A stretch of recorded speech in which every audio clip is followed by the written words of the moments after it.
Thomas Paine, Sam Adams, Benjamin Franklin. These men spoke up for what they thought was right. From their courage came such documents as the Declaration of Independence and the Constitution of the United States. From their willingness to speak what was sometimes unpopular but right, we enjoy such liberties as freedom of speech, the right to keep and bear arms, and freedom of religion. There are those who still wish to oppress our freedoms, and there are still patriots willing to stand up and defend life, liberty, and the pursuit of happiness. Men like Zeb Bell, who honor our founding fathers and what they stood for. It's now time for Zeb at the ranch, speaking up and defending your freedoms. Brought to you by Magic Valley Les Schwab Tire Centers and all of the other great advertisers on the program. And now, Zeb Bell. I want you to listen very carefully to these words that were written last October 2015 by Sylvia Thompson, a black conservative writer. Listen carefully. Quote, "This is my take. Obama's nuclear deal with Iran has nothing to do with legacy, but rather to enable a Muslim nation to wage nuclear war with America and Israel, the two nations that he most despises. Does anyone wonder why Russians praise Vladimir Putin despite what the rest of the world might think of him? Putin cares about his country. That's why.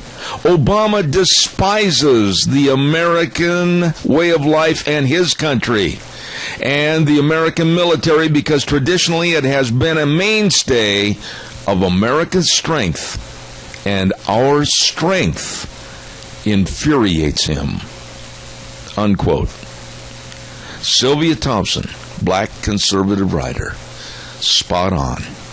Good morning, everybody. Here comes Kate Smith, and God bless America, followed by a patriot with our Pledge of Allegiance. Good morning.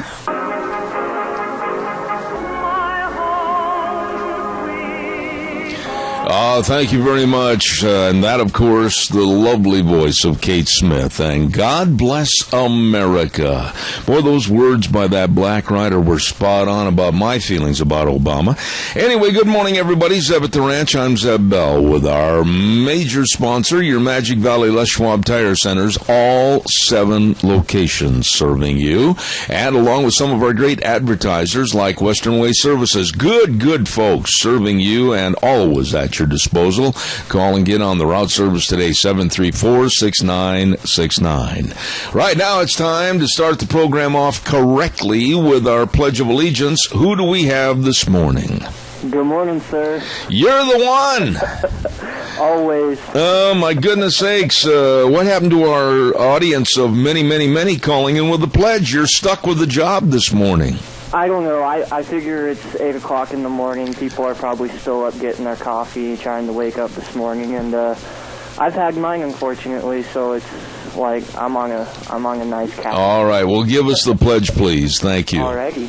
I pledge allegiance to the flag of the United States of America and to the republic for which it stands, one nation, under God, indivisible, with liberty and justice for all. Yeah, Wills, listen, once again, it's real low coming down the feed line to me, so if is there any way you can boost that, I'd sure appreciate it. Hey, it's time for the weather, and the weather brought to you by Cheney Flooring and Home Design, 1228 Oakley Avenue in Burley, and look for the blue door. You know what they say about working with something in your home?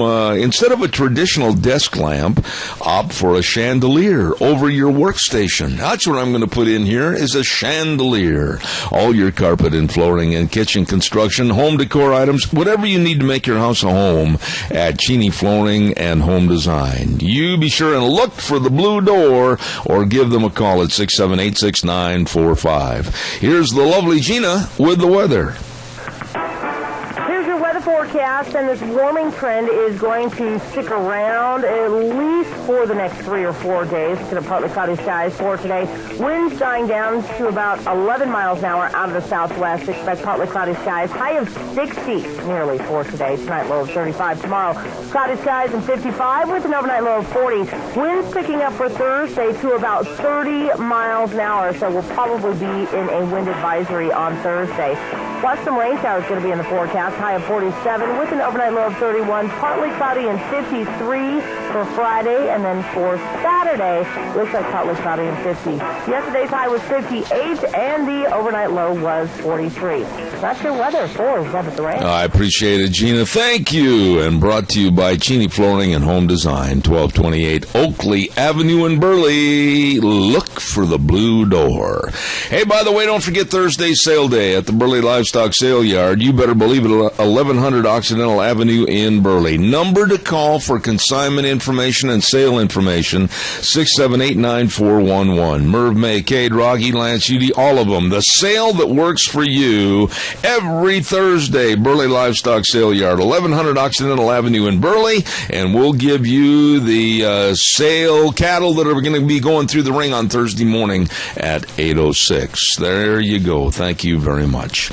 By the way, before we get rolling here this morning, we got a lot of topics to talk about. I want to remind you about the Minnecasia Lincoln Day Luncheon, and it's coming up this Saturday, February 20th. I'm going to be there. Goober's going to be there.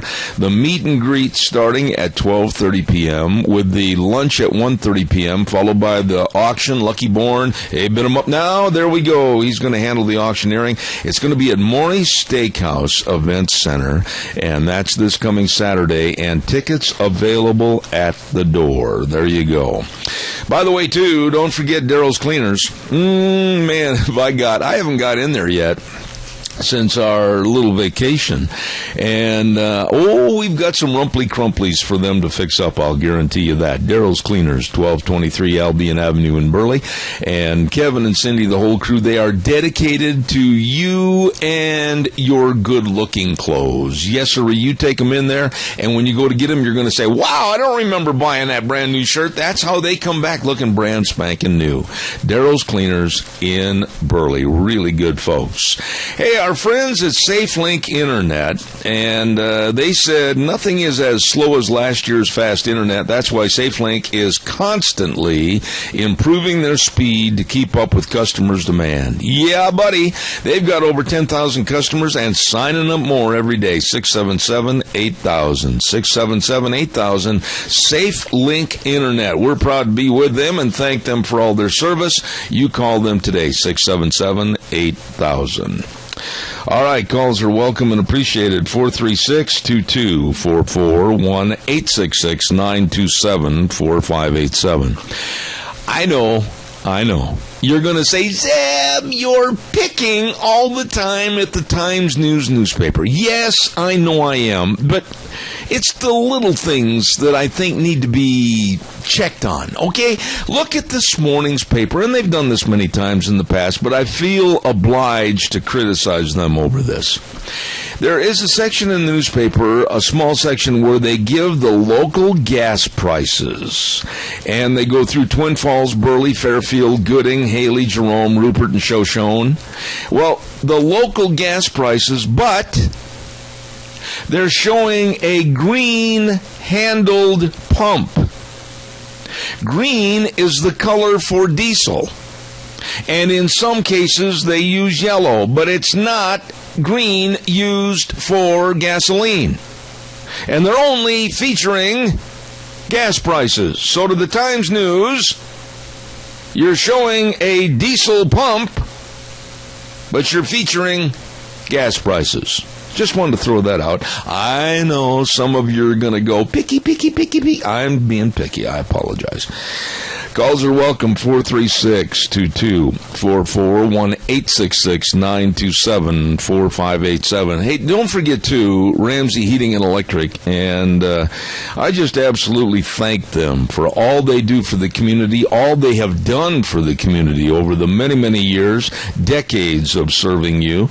Ramsey Heating and Electric at 2600 Overland Avenue in Burley. Number to call ahead, and they can have all your heating and electrical needs right there on the counter waiting for you at 678-0459. They open the doors at 7:30 in the morning till 5, Monday through Friday. Please remember, for warm winters and cool summers, Ramsey Heating and Electric serving you.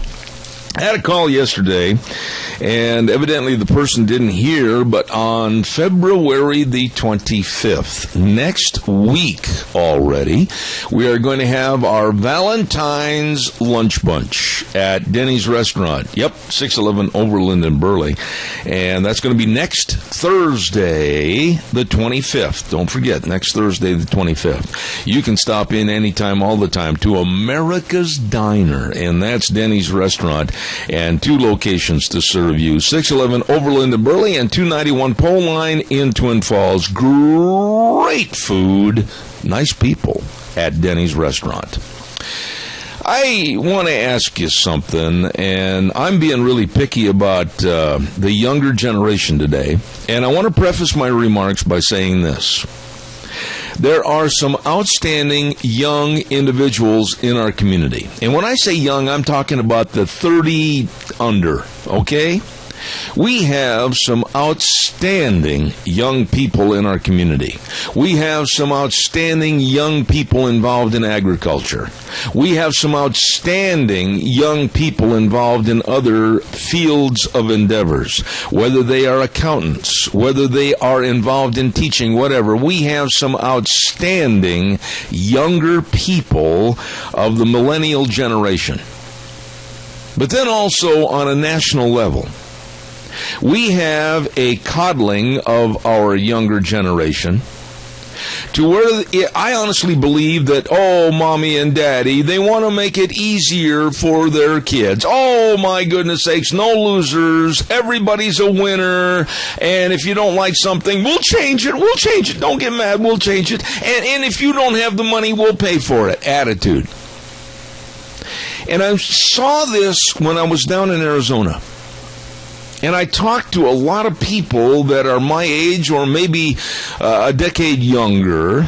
Seems like a lot of people are now decades younger than I am. And they are absolutely incensed.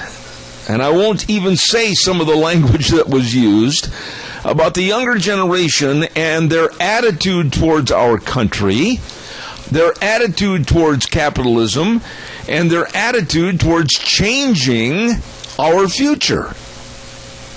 Good morning, caller. You're on the air. Good morning, Mr. Zeb. Yes, sir. You're on right now with younger generation. It's kind of ironic because this morning Adam Fowler is headed to Boise to testify for the committee to get flag education back into school. Yes. There are some awful good kids in their community. There's some that's not quite, they can use some improvement. Well, wait a minute. Stop right there. Because I'm glad you called on this, George. I absolutely salute Adam and what he's trying to do to get flag education back in the schools. But that's one young man. And when we look at the nation with these kids that don't want to work, they don't want to do anything to further their careers or their goals or their talents. They want everything handed to them. They hate capitalism. They're following Bernie Sanders like he's got the Pied Piper. He's going to lead them over a cliff and they're going to have everything handed to them. What are your thoughts about those young people?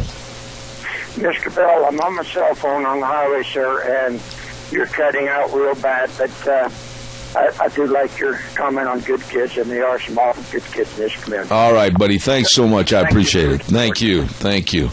You know, you really, in some respects, can't blame these kids nowadays. They are listening daily, and I beg to have anybody call and defer with me on this point. They are listening daily from elementary schools all the way to college to left-wing bigots. And they absolutely do not understand the mechanics and the working of the real world. Good morning, caller. You're on the air. Good morning, Zeb. I agree with you wholeheartedly. We're raising a generation of kids that don't even have a lawn to mow. They don't have any chores. In fact, physical work and labor is disdained and looked upon as a lowly activity. You know, then let me ask you this. Are you from an agricultural background or a town background? Both. Okay. Now, when you were growing up on the farm, did you have chores to do, and were you expected to do them daily with no ifs, ands, or buts? Absolutely. They had to be done. The animals have to be fed. The hay has to be put up. The water has to be done. All that stuff has to be done. Yeah, and there was no mollycoddling to you. There wasn't anybody saying, oh, well, gee, if this is too warm for you today to work, why don't you go in the house and watch television? That never happened in my house, and it certainly did not hurt me to be demanded of to partake of some of the chores in my family. Now it's all about leisure time. We're bored. What can we do? What can we do? You know, and in my day, what we could do is go wash windows, go mow a lawn, go fix a fence. There's all kinds of things to do. We didn't have time for leisure time. Does it scare you, sir, to think that the younger generation, the millennials, and I'm not lumping all of them together, but many are following Bernie Sanders and his socialistic ideas, and they'll follow him right over a cliff because he's telling them, oh, well, we will provide free college. We will give this to you. You don't have to put forth the effort. The government will be your big babysitter. Doesn't that scare you? You know, that's a good point. I've been making the same point myself. I think we need to watch out for this Bernie Sanders. He is catching fire, and the young people in this nation are flocking to him, and he's going to be somebody to contend with, no matter who the Republican nominee is. Even if Bernie Sanders, and I think he will lose, believe me, I certainly hope and pray he loses, but even if he fades into obscurity, what he has done to stir these kids up in thinking that we owe them and the system owes them, it's going to have a lingering effect that I think is going to really be devastating for a long time. What are your thoughts? I get tired of the kids thinking that everything is a basic right. They have a right to health care. They have a right to a car. They have a right to a home. They have a right to education. Those things aren't rights. Those things have different stratospheres and things that you can move into, but they need to be earned, and they need to be acquired, and they need to be appreciated. And I go right back to, everybody says it's free. Nothing is free. That's right. Pay for it somewhere. Let me ask you, did you go to college? Yes. All right. Who paid for your education at college? I did. All right. Now, doesn't it make you feel a little bit more than teed off and hot under the collar to think that someone like Bernie Sanders is sitting out there telling the young millennials, oh, we'll make sure that everybody can go to college on somebody else's money? I think a degree does not have the value that it had for us when we went to college. I agree. We had to go earn it, work for it, maybe lay off a year to earn enough money to go back. And once we acquired that degree, it was something that was very cherished. Now it's something that is expected to be given. Not only that, but I have said this on the radio, and I really don't care who's upset by this. There is a large percentage of young people that do not deserve a college education, nor should they have one given to them, provided for them, or whatever, because, quite frankly, they're nothing more than going to school to become activists and not paying members of our society. Would you agree with that or not? One of my contentions has always been, if college educations are easy to get, then everybody gets them. The old system where you had to work and struggle and try to get them, and a lot of people didn't, it kind of weeds them out. And so we get the cream of the crop that get educated. That's kind of what we want to do with our college system. We run everybody through college, but it doesn't mean anything. You know, one thing I've said, and I mentioned this on a segment of Cassia County School Days a couple of weeks ago, and I remember this before I went on vacation, is that our trade schools, and I don't know why that has a low connotation, because excellent jobs with being welders and plumbers and electricians, and these guys are making doggone good money and are contributing to our economy. Why are they being overlooked? We need need the tradesmen. We don't have good tradesmen, enough of them in this country anymore. Absolutely. They're just not there. Sir, God bless you for your call. Thank you so much. Thanks, Ed. I appreciate it. Thank you. I listened to some of these punks on television last night, and they are absolutely spoiled rotten. I was looking at this affluenza kid. You know, the kid that absolutely has destroyed families' lives when he took the lives by driving drunk 4 people, and he got off because his defense was with his attorneys, oh, he's so rich he doesn't understand. Baloney. I look at these kids. What good is that kid ever going to amount to? What good is he going to be for society? And it's not just him. You see these kids standing up in front of the TV cameras. We want this. We demand this. We don't want capitalism. We want socialism. They haven't got a clue. What have they ever done in their short lifespan to understand and appreciate all the blood, sweat, and tears that has gone into the making of this great country and keeping it this great country? They don't know. But they're being told by left-wing bigots that are heading up some of the classrooms around America that America is bad. And it doesn't stop there. It goes right to the White House with Barack Obama himself. Caller, your indulgence and patience for just a second. I got to get these commercials in. I'll be right there. Do not hang up. I'll be right there. Don't forget Berry Equipment and Rental. Great locations. Twin Falls on Addison Avenue West, South Lincoln and Jerome, and 159 West Highway 30 in Burley. I said it the other day, and I mean it. They've got all the equipment to get the job done right. Any job done right with the equipment from Bobcat and, of course, Coyote Tractors, Doosan Loaders. They've got the experienced people there that can help you. They can train you how to run the equipment right there in their backyard, big backyard, and they are the best. Don't worry about it. They can help you. Berry Equipment and Rental. Twin Falls, Jerome, and Burley, serving you with the best of equipment. Caller, good morning. You're on the air. Thank you for your patience. Good morning.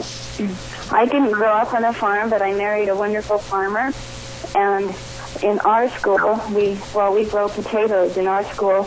For a lot of years, they called it the senior snake, where they'd plan a trip and earn money, and they came out to our farm, and my husband says, if you want to dig the end rows, where we can't get all the potatoes up with the tractors and machines, you can have them for free, or if you want to come and pick them off the belt, the conveyor belt going into the cellars, then you would have to pay $4 a sack for them.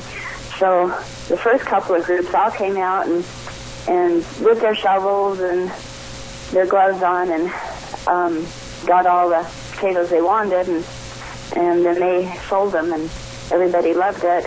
And then a few more years they didn't want to do that. They all picked them off the belt, which was fine. That's one year I went out and made them, and they would tie the sacks together before they had the string in them. And I made them untie them and fill those sacks full. I said, people pay for a full sack. At 50 pounds, you need to do it. Or take a bucket with you, and when you deliver it, fill them up. And so they complained a little bit, but they did that. And for a lot of years.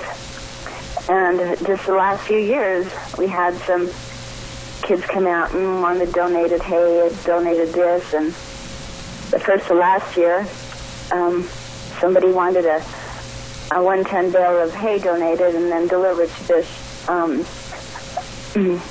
place after they sold it or auctioned it off. Right. And Mike says, you know what, I am sorry. If you want to come out and earn money, that's fine. I will pay you. I have lots of jobs you can do, fences and, pick rock, wash my wife's windows, cut her grass, all these different things. They didn't want that. They never came back. And I'm like, oh. And the thing that annoys me, too, is the parents are a lot of at fault, not just the kids. They've given everything all the time growing up, and now they're in high school. They're still giving them stuff instead of having the kids work for it. Amen. It's so annoying to me. And you've touched on... My kids used to have to... In fact, my husband says, we will not go to big bales until all our kids are graduated, because that's what they did, was feed the cows on the small bales every night and to after school, and they got home, and then they got into high school and ball practice, and and they were pretty smart. They'd bring friends out to help them do it so they could get to practice sooner. And we had lots of different kids come and live with us, and we were lucky that they didn't like what we eat. We can walk 35 miles to McDonald's, and we learned to work and eat and have come back just saying thank you for teaching us how to work. Anyway, so... No, I appreciate you.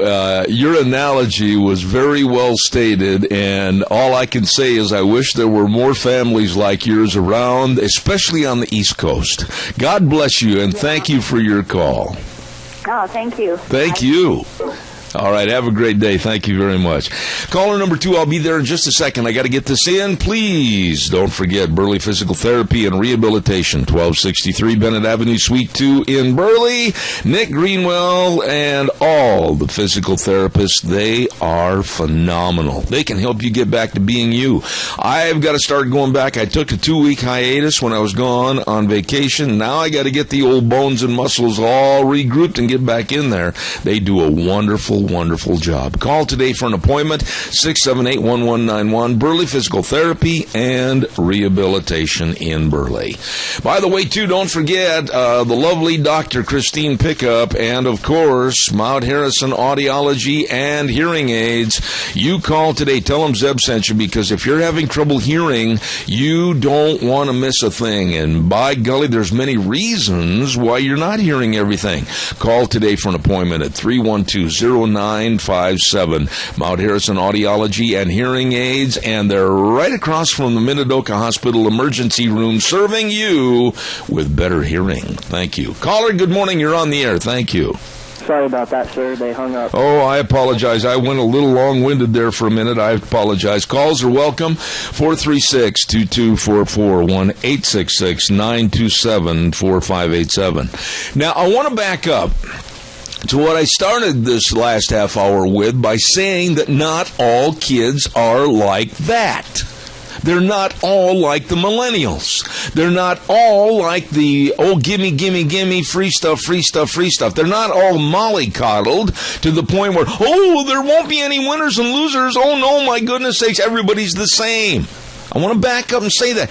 I have been around in my 68 years a lot of great young people that have a work ethic that absolutely is astounding. And I'm going to say this, and if I seem like I'm singling out one section of kids, I guess I am. The kids involved in agricultural lifestyles and families, to where they know how to take care of animals. They know the effort that is needed every day to take care of their horses, take care of their steers, take care of their projects in 4-H or FFA. Or they're dedicated to being a part of the farm family, putting up the hay, doing the irrigating, whatever the case might be. I absolutely will go to bat anytime, every time for those kids. They have developed a work ethic that it has to be done, it will get done, and it will be done right.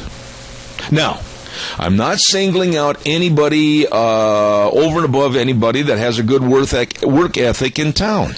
There are many kids that have learned from their parents. There are many kids that go into the family business to help make it successful and keep it running. But you will agree with me that the national trend right now, when you look at the news and you hear the absolutely ridiculous words out of Bernie Sanders' mouth, free, we'll give you this, we'll give you that. We're looking at a society in the next generation, in very simple terms, that's going to be worthless. It's going to be worthless. And these same worthless attitudes are trying to change and denounce what has made this country great. These kids haven't got a clue about capitalism. These kids haven't got a clue what it takes to make a business work and operate efficiently. And they're being led down this primrose path by these absolutely obnoxious left-wing idiots that's going to destroy America. Good morning, caller. Thank you for your call. Yeah, good morning, Zeb. Well, you can look at our education system in general. I mean, what it's been teaching for the last couple decades or so, it's just basically socialism and Common Core coming out and so forth. But our education system is what makes Bernie Sanders so popular, because everybody's expecting a free lunch. There's the money tree out there, but no, apparently it just keeps generating this money, and it comes out, floats out of the air, like manna from heaven. Yeah. And then that's why we're $19 trillion in debt, because we certainly have a system that is teaching these kids that to be dependent on government for their very livelihood. And I certainly agree with you. Of course, I grew up on a farm and worked on ranches from the age of 13 to make money for college, and I can guarantee you, the work ethic of the 4-H, FFA kids, the farm and ranch kids is just unsurpassed. The things that they learn about responsibility, hard work, and responsibility. I was in Arizona last couple of weeks, Adrian, and I want to just share this story. There was a young boy, not a young boy, he's a young man. He's about 19 years of age, and he had gone to a lot of the jackpot ropings that were down there in that area. He's a college student, and he had 3 horses with him everywhere he went. I ran into him about 3 different times down there at 3 different locations. And I had a chance to visit with him one morning, and each one of his horses was probably worth in excess of $15,000 to $20,000. He bought and paid for these animals all by himself, bought and paid for all the tack, pays for his own entry fees. He's on the collegiate rodeo team. He's traveling all over on his own money. He's got a job. He is a full-time employed student. And I asked him, I said, how do you keep this going without any support? And he said, before my dad died, he taught me a work ethic that if I'm going to make it in life, I've got to do it on my own. And I absolutely applaud this young man. Well, I agree with that. My dad told me the same thing. We had a small dryland farm in southeast Wyoming where the wind blows all the time, and the farm really wasn't big enough to support our family, so all of us had to work. So I really wanted to go. My dad was a brilliant man, and he had no opportunity growing up to go to college. And one day I said, Dad, I want to go to college. He said 3 words, get a job. That's right. That's right. And that's what I did. I worked on ranches. And believe it or not, Zeb, they tried to make a cowboy out of me. And it didn't work very well. Yeah, but the thing is though, Adrian, hard work experience. That's right. The thing is, it taught you a work ethic that has stayed with you all of your life. And I know that you're very dedicated to agriculture. I know that you're dedicated to your job, and you're not expecting somebody to reach over every month and hand you a check or a stipend for doing nothing. Well, that's right. I get paid on what I sell and I market. And you're right. I've always been self-motivating, and worked my way through college, and I had jobs, while I was a student, and all the way through college. And when I got ready to settle down and get married, I had some money in the bank, and a fair amount of money in the bank, actually. Yep. But I was very blessed. I've been very blessed by God to have good parents that taught me how to work. They taught me right from wrong. And, of course, that's something that's really lacking this day and age. And unfortunately, when they took prayer and Bible reading out of school shortly after I graduated, it's really sad what our schools have developed into. This Common Core is just absolutely poison to the minds of our young people. I agree. Adrian, I got to run and do a commercial. Good to hear from you, my friend. Thank you so much. Thank you. Glad you're back. Had a good vacation. Oh, thank you. Had a wonderful time. Thank you. Hey, by the way, Ted's Diesel Electric Service has changed the name to my buddy Doug's Alternator and Starter Repair. Same great service, just a different name. And the location, 635 21st Street. That's Al Fresco Road. I bit my tongue. Al Fresco Road in Hayburn. Doug says, hey, I'm paying for this. And he can rebuild starters, alternators, generators, fix everything from lawnmowers to locomotives. By golly, Doug's Alternator and Starter Repair in Hayburn. You stop in and see him today. And we'll talk about him a little later on this morning, too, without biting my tongue on Al Fresco Road.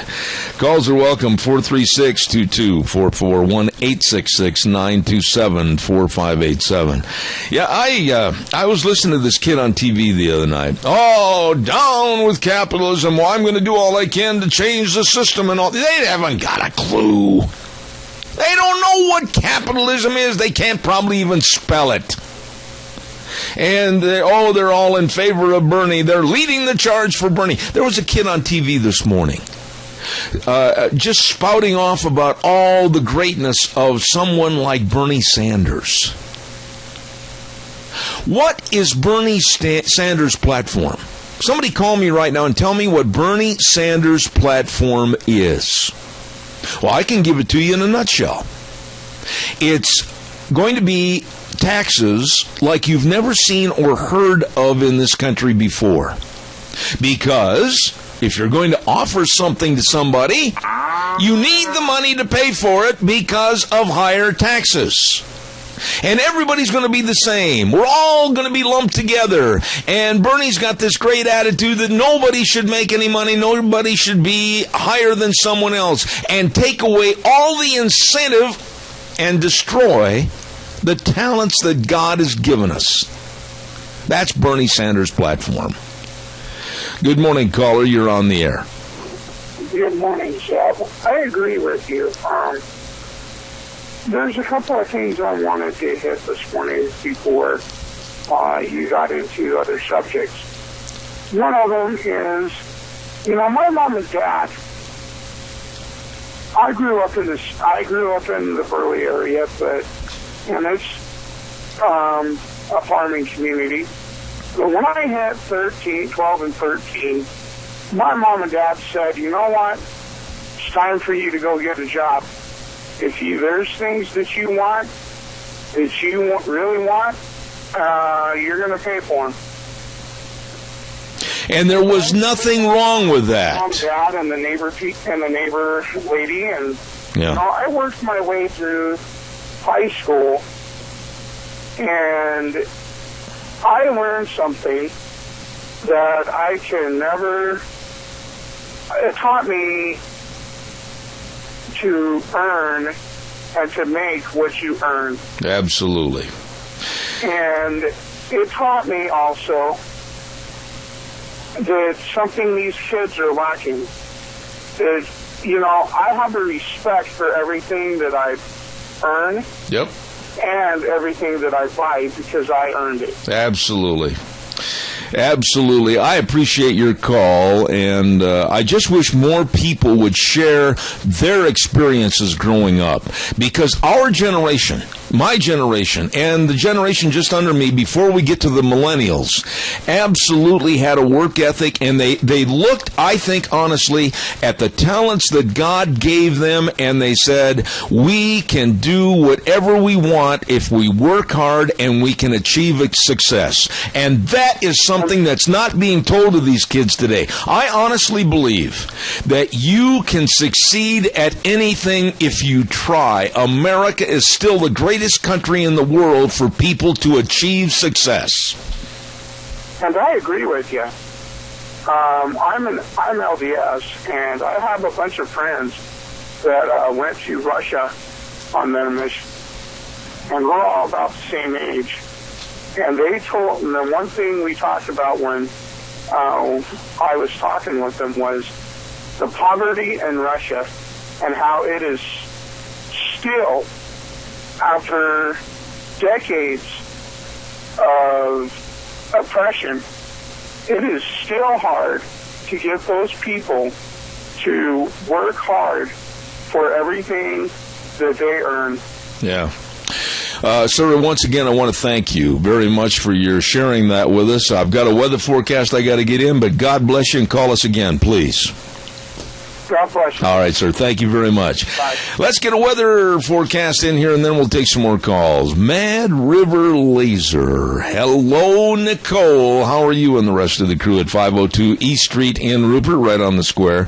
You need business promotional activities and items? Well, they've got it all. They've got it all. Whether it's jackets and caps or whatever, writing instruments, pens, pencils, all this, calendars, whatever you need for the promotion of your business, they are the best. And I can say that honestly because she, Nicole, has done many things for my business, and it's all first class. Mad River Laser, 502 East Street in Rupert. You stop in and see them today. Right now, here's Gina with the weather. Here's your weather forecast, and this warming trend is going to stick around at least for the next 3 or 4 days. It's going to partly cloudy skies for today. Winds dying down to about 11 miles an hour out of the southwest. Expect partly cloudy skies. High of 60 nearly for today. Tonight low of 35. Tomorrow cloudy skies and 55 with an overnight low of 40. Winds picking up for Thursday to about 30 miles an hour, so we'll probably be in a wind advisory on Thursday. Plus some rain showers going to be in the forecast. High of 47 with an overnight low of 31. Partly cloudy and 53 for Friday, and then for Saturday, looks like partly cloudy and 50. Yesterday's high was 58, and the overnight low was 43. That's your weather for 7 rain. I appreciate that, Gina. Thank you very much. Mad River Laser at 502 East Street in Rupert. You be sure and stop over and see them today. Caller, good morning. You're on the air. Thank you. You're welcome, sir. How are you? Oh, I'd be fine. Yeah, and I'm going to say it again with you on the air. Al fresco. There, I said it without biting my tongue. Yeah, that's a little tough one to roll off. Oh, it didn't roll easy. It got stuck in the barrel pit there for a minute. Anyhow, what's going on? Do you agree with me this morning or not? Oh, pretty much I do. I do. And I feel the problem is we let the government control education. Oh, boy, yeah. The government says what we can teach the kids and what we can't teach the kids. If the true history was taught to these kids, I mean the true history, the Holocaust, everything from back before we even set foot on America until now and what's happened in the world, they would not think socialism is a great idea. Oh, Doug, you're absolutely right. But there again, I'm going to go back to something I said in the first 15 minutes of this program. From elementary school all the way to college, left-wing bigots are teaching our kids. Well, yes, they are. Like that one gal that told that reporter he couldn't come in and when they was doing the protest on the college, that one call, and then I guess she got caught on video again cursing out an officer. I mean, these are the people teaching our kids. There's no such thing as a free speech zone in the United States of America. Anybody that says that a college has to have a free speech zone is absolutely mindless when it comes to our Constitution and our values. Anywhere and everywhere you are, whether it's in a restaurant, whether it's at a baseball game, whether it's in church, you have free speech in this country, and nobody's going to tell me any different. Me either. But the colleges, like this is what we get when we give trophies to everybody. Oh, brother, yeah. And many times, when everybody's a winner, nobody's a loser, then this is what we get. This is a result of what you put into the makings of a child. Well, now, I want to say something to you, and I want to see if you think I'm wrong on this, because I have been criticized in the past for this concept. I do not like what is called the Danish system of passing out ribbons at a county fair. Now, when I say that is, they will give all the also-rans a third-place white ribbon or whatever color. And I'm against that. I have been against that all my life. I don't think giving a ribbon for something that has not been achieved or something that really didn't attain a certain level is worthy. I think it should be stopped. Maybe you disagree. No, I agree. There's first, second, and third, and everybody else gets nothing. I agree with that. You know, I mean, why do we play the Super Bowl? To find out who's the best. Why do we keep score on Major League football games? Yeah. Why don't they just play and at the end everybody shake hands and go home? Yeah. I mean, same way as baseball. That's life. Well, yeah, but you play, you lose, you win, but you learn. But Doug, honestly, if you were not competitive in your business, you would be unemployed. You would be out of a job. You have to look at your competition. You have to say what you can do to do better than the competition to stimulate business to come in and help make you earn a living. Competition is a part of everyday life. That's a fact. And if you didn't put on a good show, if you did not research your subjects and, you know, the points and stuff you make, and make sure they're accurate and true, if you just threw things out there all the time, you wouldn't succeed. That's right. I spend hours and hours along with my lovely wife, and we go through every story to verify and solidify the facts. And I don't want to be an also-ran. And I'm not an also-ran. This sounds very egotistical, but in my career, I have achieved the highest honors that you can receive. Why? Because I worked my doggone fanny off. That's why. Exactly. I mean, these young kids, well, they've been handed everything and not had to work for anything growing up. And I blame the parents for not teaching their kids responsibility. You know, and there you have it right there. I mean, we can blame education, we can blame teachers and everything, but it all comes back to the parents of modern day times. They have let these kids think that, oh, they're special. No, they're not special. Nobody is special. You have to go out and prove yourself every doggone day. Yes, you do. Yes, you do, every day. So anyway, I just wanted to welcome back. I hope you had a good time. I had a time that was hard to leave. Thanks, Doug. Well, that's good. God bless. All right, thank you much. Calls welcome, 436-2244, 1-866-927-4587. I doubt seriously that a program like Dr. Phil would ever invite me on in regards to kids, millennials, jobs, talents, etc. Because I would tell it like it is and probably step on a lot of toes. And it's needed, I think. Calls are welcome. Come on, give me a jingle. While I'm waiting, I want to remind you about a great man, and I mean that because I met him, and I hold him in the highest regard, and that's Mr. Les Schwab. Well, they're having the Founders Celebration at the Magic Valley Les Schwab Tire Centers, and you can share in the savings. They've got great buys on tires. They've got an all-season tire economically priced starting at just $89.99. And, of course, the best in brake service, and I mean that by highly trained professional technicians, front-end alignment, shocks and struts, and the best in batteries. All of this and more at your Magic Valley Les Schwab Tire Centers. Lane and Rupert, Dave on Blue Lakes and Twin, Mike and Buell, Mike and Jerome, the Twist family in Paul, John on Pole Line in Twin Falls, and my buddy Randy on Overland in Burley, the best. Your Magic Valley Les Schwab Tire Centers. Stop in and see them today during the Founders Celebration. All right, calls are welcome, 436-2244, 1-866-927-4587. I want to just say this.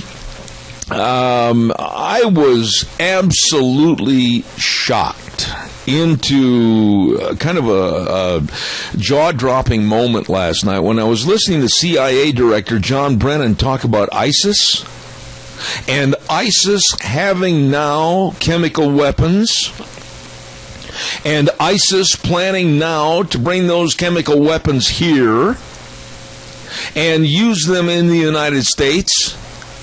And the CIA director made comments, and I'm kind of lumping these all together, but in general, these comments were, well, wait a minute, we don't want to do too much to counteract them at this time because we might step on somebody's toes.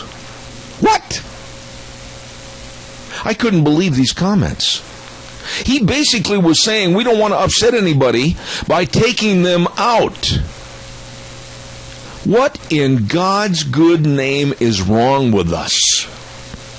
What is wrong with us that we are going to possibly wait for a devastating event to happen here in this country and then retroactively try to stop it from happening again? Honestly, when I heard this man and I heard his absolutely nincompoop speech that he was giving, it was scary. My wife and I just sat there and shook our heads. What in the world is going on in America today? It's shameful. I want to remind you that you're listening to Zeb at the Ranch. Make sure that you're hearing everything. Contact Mount Harrison Audiology for a hearing screening. Call them at 312-0957 and make an appointment today. Oh, by the way, did you hear Hillary Clinton yesterday bark like a dog in Reno, Nevada? I'm not making this up. She was sitting there, and she was mimicking Republicans and Republican attitudes, and she says, "Arf, arf, arf, arf, arf." She barked like a dog. I'm not kidding you. It was as low class as it gets. But, quite frankly, fitting of Hillary. We're going to take a little break and come back with Frosty Woldridge next half hour. God bless. Wheels, take us to CBS News. I'll see you in 6 minutes. Howdy, howdy. Welcome back to Zeb at the Ranch with our major sponsor, your Magic Valley, Les Schwab Tire Centers, all 7 locations serving you. And I'm Zeb Bell along with Wheels. And right now we also want to acknowledge Western Way Services, great company, and we'll tell you more about them right now. From the canyons of the Snake River and all across southern Idaho, we're always at your disposal. Western Way Services, we care about our community, our resources, and this great land. Western Way Services is landing ahead, always at your disposal. Western Way Services. They are always at your disposal. And I'll tell you what I'm going to be doing. In about 30 days, I'm going to be getting one of those dumpsters, and I'm committed to cleaning out my office. Well, at least I'm committed to doing it. I haven't done it yet, but I got to get this office cleaned out. Deanne, she won't come in here unless she leaves breadcrumbs on the floor to make sure she can get out of here. Anyhow, for whatever you need, dumpsters in various sizes, porta potties, or get on the route service so they pick up your garbage once a week. Oh my goodness, they are good at Western Way Services. Always at your disposal. Call them today, locally owned and operated at 734-6969. Really good folks, Western Way Services. By the way, when I talk about really good folks, you know I'm talking about my friends at Hanson Mortuary with Joel Heward, his family, and his staff at 710 6th Street in Rupert. You know, very, very flexible hours to serve you. I mean, whether it's late at night, early in the morning, please, when there's the passing of a loved one, you need help and you need assistance with professional people that really care and always serve you with the highest ethical standards with unquestioned integrity. Please call them 436-5636, Hanson Mortuary at 710 6th Street in Rupert. I have been gone, and I have missed my buddy, and that, of course, is Frosty Woldridge in Golden, Colorado. Good morning, Frosty. How are you? Well, good morning, Zeb, and welcome back. Nice to see you back in the saddle.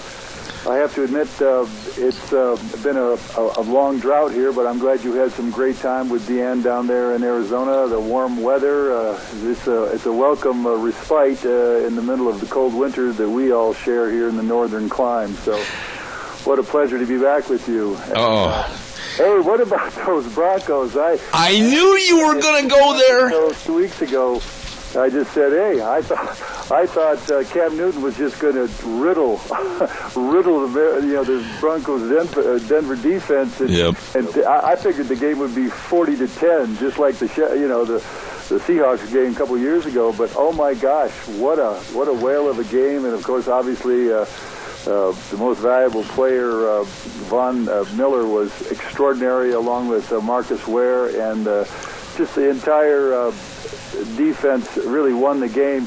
And amazingly, I'm just amazed, we had 1 million people in the streets, 1 million people for the parade for the Broncos win. It was just amazing, and all sorts of excitement. So, yeah, a lot of fun. You know, I got to tell you this real quick before we get started on our subject matter, but I was at a Super Bowl party down in Arizona after a roping on that particular Sunday, and they had this porch area with a great big widescreen TV and everything, and in the first 10 minutes of the football game, everybody is looking at everybody else about Denver playing so outstandingly well against the Carolina Panthers, and one of the guys piped up and said, "It's like Butch Cassidy and the Sundance Kid. Who are those guys?"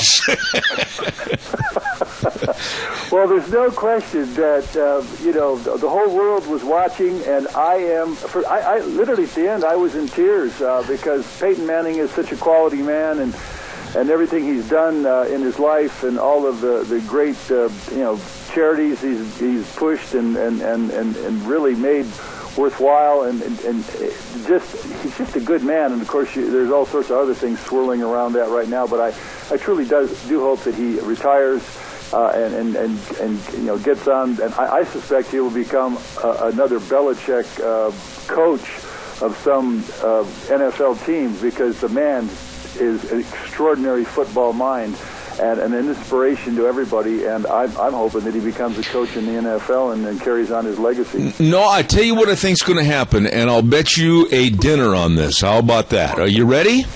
I'm ready. I'm taking it. Here's what I think is going to happen because of the Manning family and Archie the dad and their ties to the New Orleans Saints. I honestly think that because the ownership currently is looking to get out from underneath the ownership, I think that the Manning family will buy the New Orleans Saints in their home area and be the owners of the Saints. Boy, oh boy, I could agree with that, because he's came from the South, and he's rooted there, and you darn tootin', that very well could happen. All right, now I want to say something to you that I was reading Newsmax magazine this past week while I was on vacation, and I was reading a recent report that warned the United States immigration law enforcement is approaching a quote-unquote state of collapse. They are not doing anything on the border. They are not arresting anybody. They're not taking care of their job because of edicts sent down by the Oval Office. It is in a state of collapse. What are your thoughts on that? I've been following the same thing, and I've read the same thing, that Barack Obama has actually commanded the entire Border Patrol to stand down, and that our borders right now are not being enforced whatsoever. Of course, internally, they have not been enforced for, the last 20 years. As far as, it is against federal law. It is completely against federal law to house an illegal alien. It's against the law to transport an illegal alien, and it's against the law to hire an illegal alien, and the consequences are quite grave, up to 5 years in prison and up to $2,000 per illegal alien hired. But we all know that there are somewhere between 8 and 10 million illegal aliens that are hired by American citizens to do those jobs, and that goes right from Chipotle's, Mexican Grill, Marriott hotels, La Quinta hotels, certainly McDonald's, all the big construction firms, painting firms, landscape firms, We've got somewhere around 500,000 of them here in the it's back and forth, 200 to 500,000. We don't even know. In the state of Colorado, I have no idea what it is in Idaho, but all throughout the country, illegal aliens are prospering on the backs of American citizens. They're, of course, using all of our food stamps, and their children are using our free meals and the breakfast and lunch situations, plus getting a free education K through 12. So, Barack Obama has broken down the U.S. Constitution, and he has not served the American people, and he's getting away with it. And why? I do not understand why and how this man and his administration can willfully break the law and disregard our Constitution. And as a matter of fact, they are now encouraging more children to be sent across the border illegally. And as a matter of fact, in this last December, officials announced that they would be opening relocation centers, new ones, in California and Texas to handle all the new detainees. What in the world is going on, Frosty?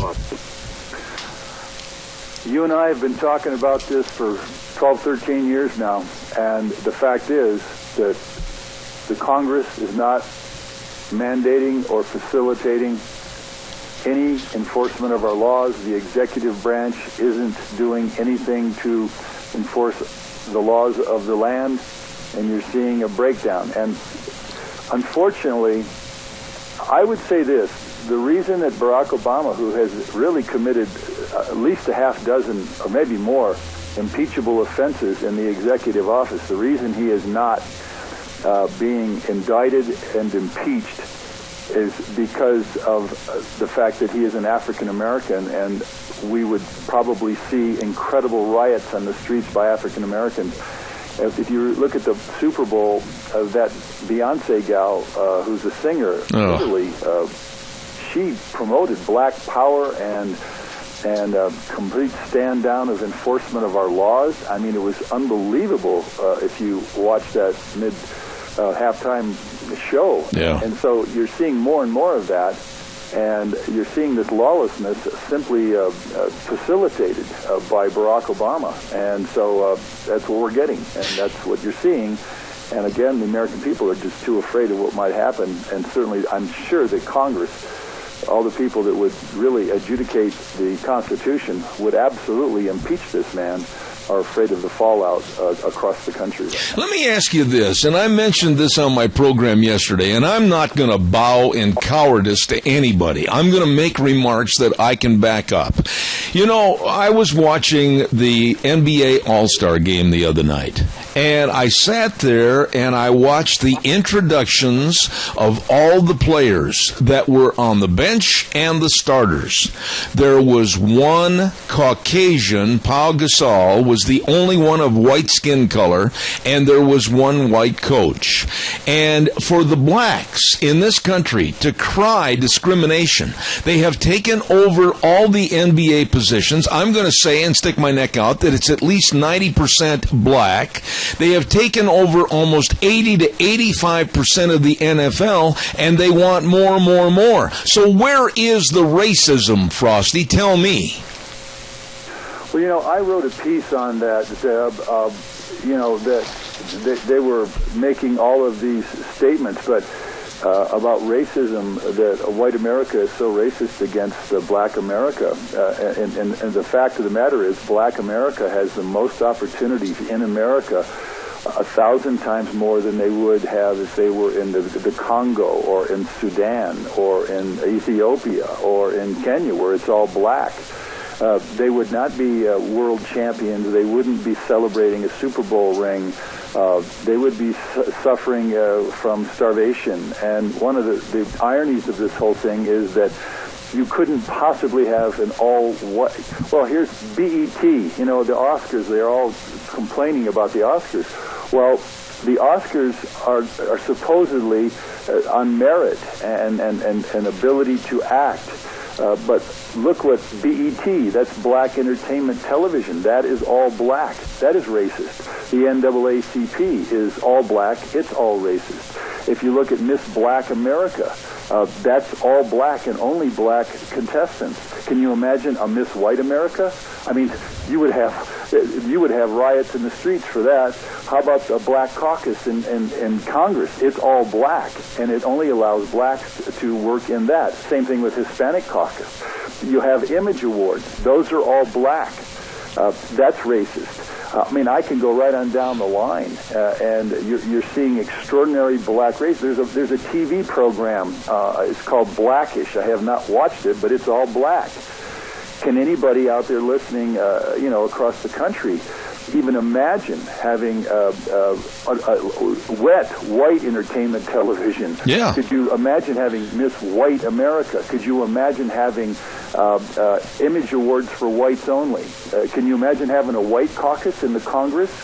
The fact of the matter is, the racism is really all on the part of black America, and it's unfortunately aimed at white America, and yet it thrives in this country because of the Constitution, and it thrives, and blacks thrive in this country as to their work and to their education and to their own personal accountability.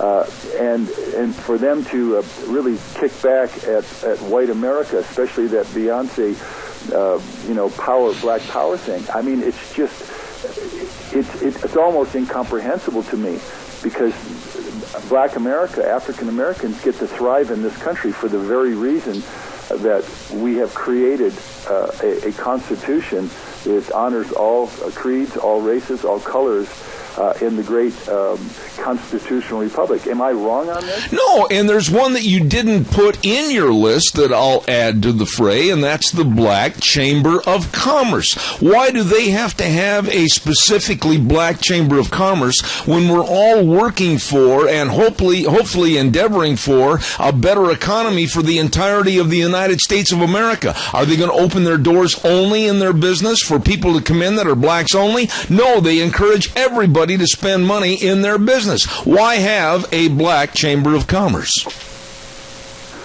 Again, it's racist, and it's racist against all whites. And again, the irony of this thing, the oxymoron of all of these things, is the fact that white America has to stand by while all of this black racism is perpetrated, and it's growing stronger, it's getting more virulent, and it's becoming more separated, and it's causing a greater and greater complete separation here in the United States. And to tell you the truth, Barack Obama is facilitating it. Yes. And he's going to go down in history as one of the great dividers of America. And he's also going to go down as one of the great conquerors as he continues to bring in more and more Muslims, and these are his cohorts, and they start creating more and more separation in this country as the Islamists keep pushing for their way of life and Sharia law. We're seeing an amazing transformation, or I call it a deformation of America, and it's going to continue for another 11 months. You know, what you just said, I want to elaborate on a little bit. You were talking about the Muslims, and I want to specifically talk about the Muslim Syrians. This came from Newsmax magazine in their latest article, and I cut it out and I wanted to read it to you. The headline of this little segment was called, "Over 100,000 Syrians have entered the United States since 2012. But now listen to this carefully. The controversy over Obama's decision to allow some 10,000 Syrian immigrants to seek refuge in the United States may be the least of the public's worries. That's because over 680,000 green cards have been issued to migrants from Muslim nations in the last 5 years. The numbers are astronomical, Frosty, and we're not being told the truth. Well, that's correct. And I've read not only from Newsmax, but I also read the same numbers from several other news service websites that are absolutely right on the money. Kimberly Dvorak out there with the Examiner in California has written the same stuff. Again, our own Congress and this Muslim president are literally undermining the American people, and they're doing it on the sly. and we are literally in the gun sights of Muslim immigration violence that will duplicate San Bernardino, certainly Boston Marathon, certainly the Chattanooga, Tennessee killings. These things are going to escalate because they're already escalating in Europe.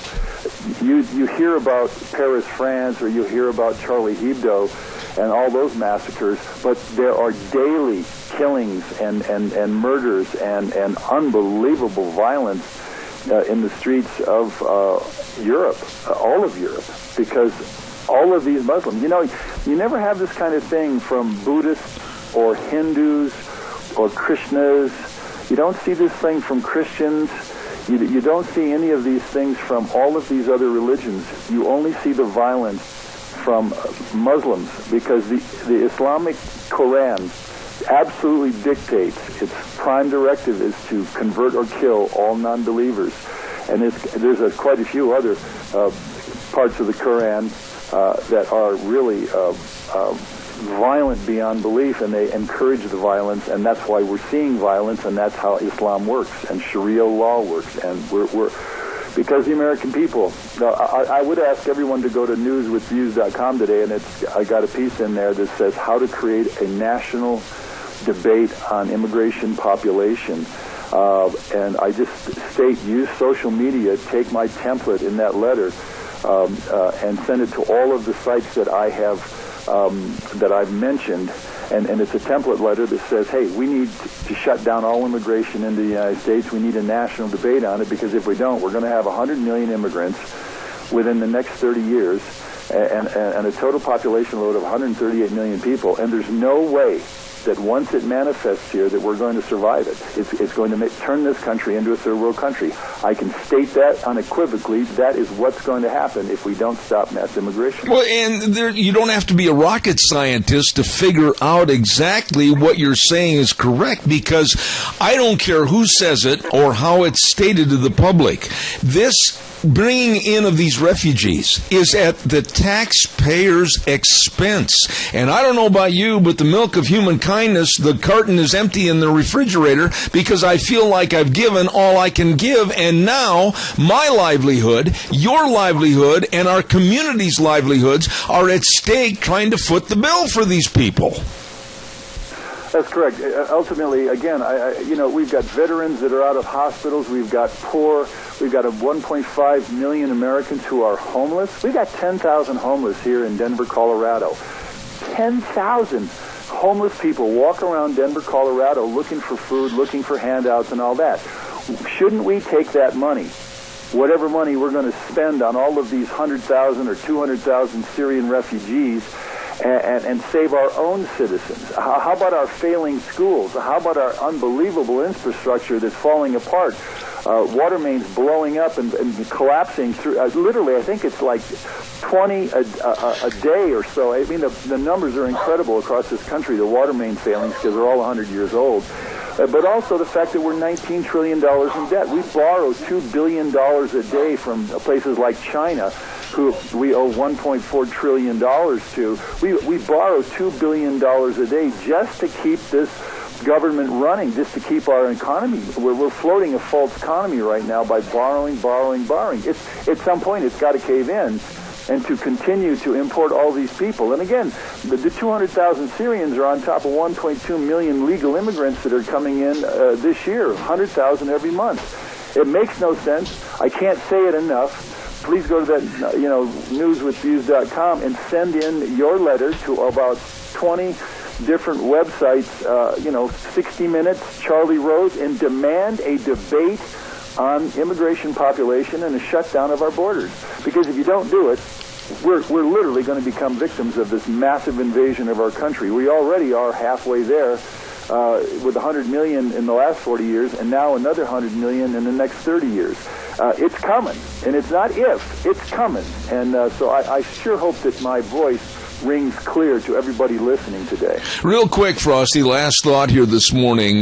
We have seen, and I'm going to say this because I'm not going to advocate any GOP contender right now over the other. I'm still doing my homework, and I have had in the last couple of weeks some bad thoughts about some of them. But of the GOP contenders, who do you honestly think would be the best at an immigration policy that would work for this country? Point blank. I mean point blank. If you elect either a Democrat like Bernie Sanders or O'Malley or Hillary, and or you do Rubio or Jeb Bush or Cruz or any of those characters, you're going to have the same old situation. It will not change. The only man that I have seen, and I have investigated this thing up and down and back and forth, the only man that will change the immigration situation in this country is Donald Trump. And I'll tell you this right now, he's got my vote. I don't care how crass he is. I don't care how bold he is. I don't care how outspoken he is. The man loves America. He is all American. He gets things done. And I'll tell you what, Donald Trump has my vote because of that. Frosty, I appreciate it. I always look forward to Mondays. God bless you, and I'll be in touch with you. And by the way, I had a nice chat with your brother Howard yesterday back on the East Coast, so I just thought I'd tell you that quickly. Oh, well, great for Howard. He's doing well, and all is good for him, too. All right. Frosty Woolridge, God bless you, my dear friend. All right, there he is. Frosty Woolridge in Colorado. Thank you so much. Hey, don't forget Let's Ride. You know what, farmers and ranchers? It's that time of the year. Get your ATVs, dirt bikes, boats, everything into Let's Ride to be serviced today. I can't stress enough that we, and I'll put myself in that category, we always wait till the last minute, and then when we want to go someplace, we go, holy buckets, I forgot to take my ATVs into Let's Ride to be serviced. Well, do it now. Do it now. Schedule your servicing on your ATVs and your dirt bikes and everything right now. Call them at 436-4771. They're located at 270 Highway 24 between Rupert and the World, because that's where the fun is sold. Don't forget, get those items serviced today. Call them and make an appointment at 436-4771. Let's Ride. Absolutely the best. Also, real quick, we're going to have a dear friend of mine on the program here momentarily. He scared me a little bit this morning. Normally, he gets here about 15 minutes early, and he came in under the wire this morning. Jack Euler's going to be here momentarily. I want to also say thank you to Cameron and Siemens Insurance, Todd and the whole crew over there serving you on Highway 24 in Rupert. Number to call for an appointment, 436-4424. All your life insurance, health insurance, retirement planning, employee benefits, all of this and more by professionals that are very accessible and devoted to serving you. Call them for an appointment today, 436-4424, Cameron and Siemens Insurance. Well, a good morning to a dear friend of mine. I understand you've been under the weather the last couple of days with kind of a cold. Good morning, Jack Euler. Good morning. How are you? Not bad. You sound better than you did last night on the telephone. Yes, I feel better. You know, Jack, I got to tell you that on our vacation, I did a little bit of research on that vacation. Seriously, I wanted to get the tone and the temperament of a lot of people. And I visited with people from Arizona, naturally. I visited with people from Pennsylvania, Ohio, Wisconsin, Florida, Texas. I mean, I met a lot of nice people, and I asked them kind of the same question. What do you think about the way our government is being run today? And do you believe that we're losing our rights and freedoms?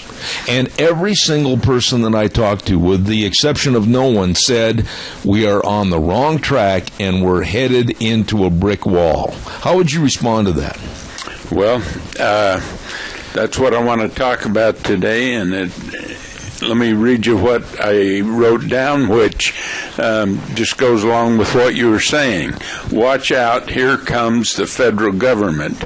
The following are ranchers from Nevada and the West: Hage, Gardner, Tamara, Filippini, Borboa, and Hammonds. All good ranchers, all good private property rights on land in they all held private property rights on land in the American West. Yeah. All have been abused by federal agents of BLM, Forest Service, U.S. Fish and Wildlife Service, and the National Park Service. And the thing that has gone on in Oregon is just part of this whole thing expanding. And if you look at this map that's in the new Range magazine, Right, I got that, yeah. It's unbelievable, and it tells you why the government wanted the Hammonds land. I'm going to come right out and say this first and foremost, and there's a lot of people in this area that might take offense at this statement, but this is the way I feel. There was absolutely no reason, and I underline those words, no reason, for Mr. Lavoy Finicum to be shot and killed in that standoff in Oregon. There was no reason for that death and that shooting. You know, over the last couple of weeks, I've watched the news, and I have seen the Black Lives Matter take over various buildings and various open ground in city areas, etc. Nobody does anything. And it seems like this was an all-out affront to agriculture and ranchers when they were protesting the way the federal government is trying to run public lands. Would you disagree with my statement? No, I think it's totally true. And I'd like to expand on that a little bit with the Hages. Now, by the way, Wayne Hage was a well-known rancher down in Nevada. Right, and he was a good rancher. Yes, he was. And after his wife died, he married Helen Chenoweth from Idaho. That's right. Representative Chenoweth. And now all three are dead. Right. And Wayne Hage took the government to court over the issues that the government was doing with him on ranching and grazing, and they took his rights away, and he took him to court, and he went clear to the United States Supreme Court, and he won a $14 million award in the United States Supreme Court. He has not, or his family, has not received one dime. I know that. Yet. And why did that happen that way, Jack? If we were like that, and when it's time to pay our taxes, what would happen to us? Yeah. Well, why isn't the government in jail over this? It's unbelievable to me. I know the story that you're talking about, Wayne Hage's family, etc., and this court case and the awarding of the $14 million. Not one dime, according to what I've researched, has ever been reimbursed to that family whatsoever, and there's been plenty of time that's gone like water under a bridge that it should have been taken care of. There's supposed to be payments. They've got a payment schedule where they're supposed to receive payments, that family, and they still have not received anything from the government. And each time that one of those payments almost comes due, the government slaps him with other things that are wrong on his ranch. Let me ask you this, and then we'll take this call. But Jack, do you think it's fair in saying that the frustration right now across the board from the western states primarily against the government is at a boiling point, and I'm afraid something is going to happen that's going to get a lot worse? Well, I agree. I mean, I agree totally. And I could go into the Sage Grouse issue because I was on that committee, and we will get into that sometime today. We will. Caller, go ahead with your question for Jack Euler, please. Yes, I study this stuff so much that I sometimes forget some of this stuff. I know that the Supreme Court had awarded this money to the Hage Farm Ranch, but lately there has been some sort of a reversal or a lower court trying to change something about it, Can you refresh my memory on that and let the people know what that is if you know, and I'll hang up. All right, Randy, thank you. Jack, Go what ahead. about that? Go ahead. I had heard the same thing, that there was a reversal. Isn't it kind of funny, though, that when there's a decision made and the court has said you are victorious and you are the loser, that now with the twisting and the conniving going on within the government and our court system, it seems like if you're a winner, you're eventually going to be a loser. That's right. And if that's the way things are going to work out, then the government is showing us a way to fight them down the road. Well, look at the Hammond family.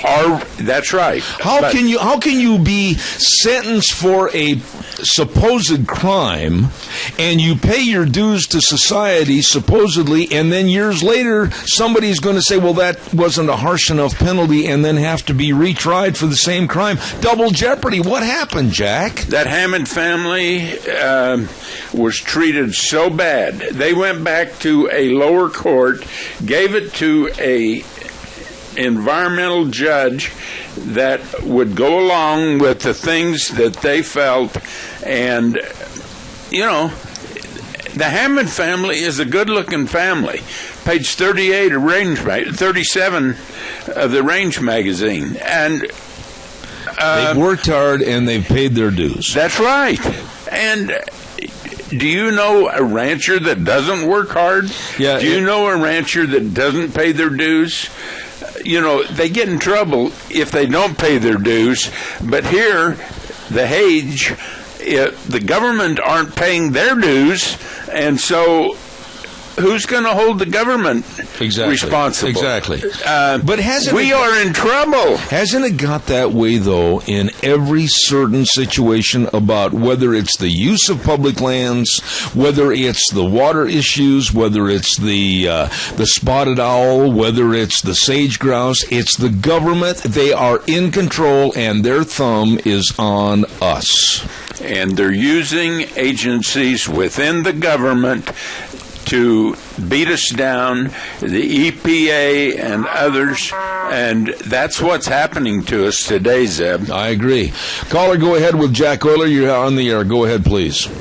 Yeah, it's Earl. The other thing that in the adjudication process in this state was the thousands of claims by BLM and Forest Service of the taking of the waters for public lands also, which was essentially downstream users' private property rights. Okay. I'm going to have Jack respond on the air. Earl, did you have another comment you wanted to make before I had him respond?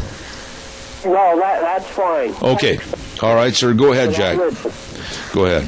Well, I was elk hunting this last fall on a ranch about 20 miles north of Cary, and this ranch has had for years and years and years has had water rights, and I can't remember the exact amount that he had every year to do his irrigating from the creek and everything. And we sat several nights talking with this man, and he told us what was happening to his water rights as a result of the government takings. And Zeb, people don't want to believe this. They say they can't believe it. Wayne Hage is an example of the government doesn't do the things they're supposed to do. Every rancher, when you have to go in and you have to sign every spring how many cattle you can graze. Your AUMs, yeah. All your AUMs. You have to sign for it, plus you have to pay for it. And that's where Bundy got crosswise with him. And, some people like Bundy, some people don't. But Bundy has offered every year to make payment on his AUMs, but he hasn't paid it because the government said, unless you sign that paper in front of you, and he has refused to sign the paper because of the takings that the government has done to him. You know, I want to get into some more of this, and I especially want to mention the different things that we're going to be talking about this morning in kind of a split session. We're going to talk about the sage-grouse issue and the wolf issue in just a little bit, but I want to ask you about, and think about the answer to this question before I do a commercial. It seems to me, through the court system, Jack, right now, that the favorability towards environmental groups far exceeds you and I as common citizens. It seems like the court system, like with the Ninth Circuit Court and others, they are much more amenable to helping environmental groups than they are to helping the common citizen. Answer that shortly, and then I'll do a commercial. Am I wrong? No, that's completely correct. And the sage-grouse issue, Governor Otter, instead of accepting what the government handed down on the sage-grouse, he filed a suit along with the legislature in court. But did he file it in the Ninth Circuit that we're in? No. He filed it in Circuit 2 in Washington, D.C., just because of what you said. Absolutely. Jack, thank you very much. Stand by. I'll be right back with you. Ladies and gentlemen, I want to remind you about our dear friends at Red's Trading Post, and for the best, and I mean this, the best of new firearms, whether it's Browning, Beretta, Weatherby, Ruger, Benelli, Smith & Wesson, Winchester, they have all those firearms and all the ammunition and all the specials like the sights and the optics and the knives and the reloading and gun cleaning kits. They've got it all the accessories, everything you could be looking for right there at Red's Trading Post, 203 5th Avenue South in Twin Falls. You stop in and see them today. Wheels, real quick, let's have a weather forecast with Gina, and then we'll come back with more with Jack Euler. Here's your weather forecast, and this warming trend is going to stick around at least for the next 3 or 4 days. To the partly cloudy skies for today. Winds dying down to about 11 miles an hour out of the southwest. Expect partly cloudy skies. High of 60 nearly for today. Tonight low of 35. Tomorrow cloudy skies and 55 with an overnight low of 40. Winds picking up for Thursday to about 30 miles an hour. So we'll probably be in a wind advisory on Thursday. Plus some rain showers going to be in the forecast. High of 47 with an overnight low of 31. Partly cloudy and 53 for Friday. And then for Saturday, looks like partly cloudy and 50. Yesterday's high was 58 and the overnight low was 43.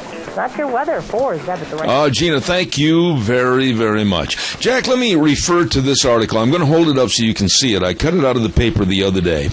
And the headline is what I wanted to talk to you about. And I want our listeners to remember, you can call in at 436-2244. The headline in this article was, Environmentalists Get to Join Fight Over Sage-Grouse Rules.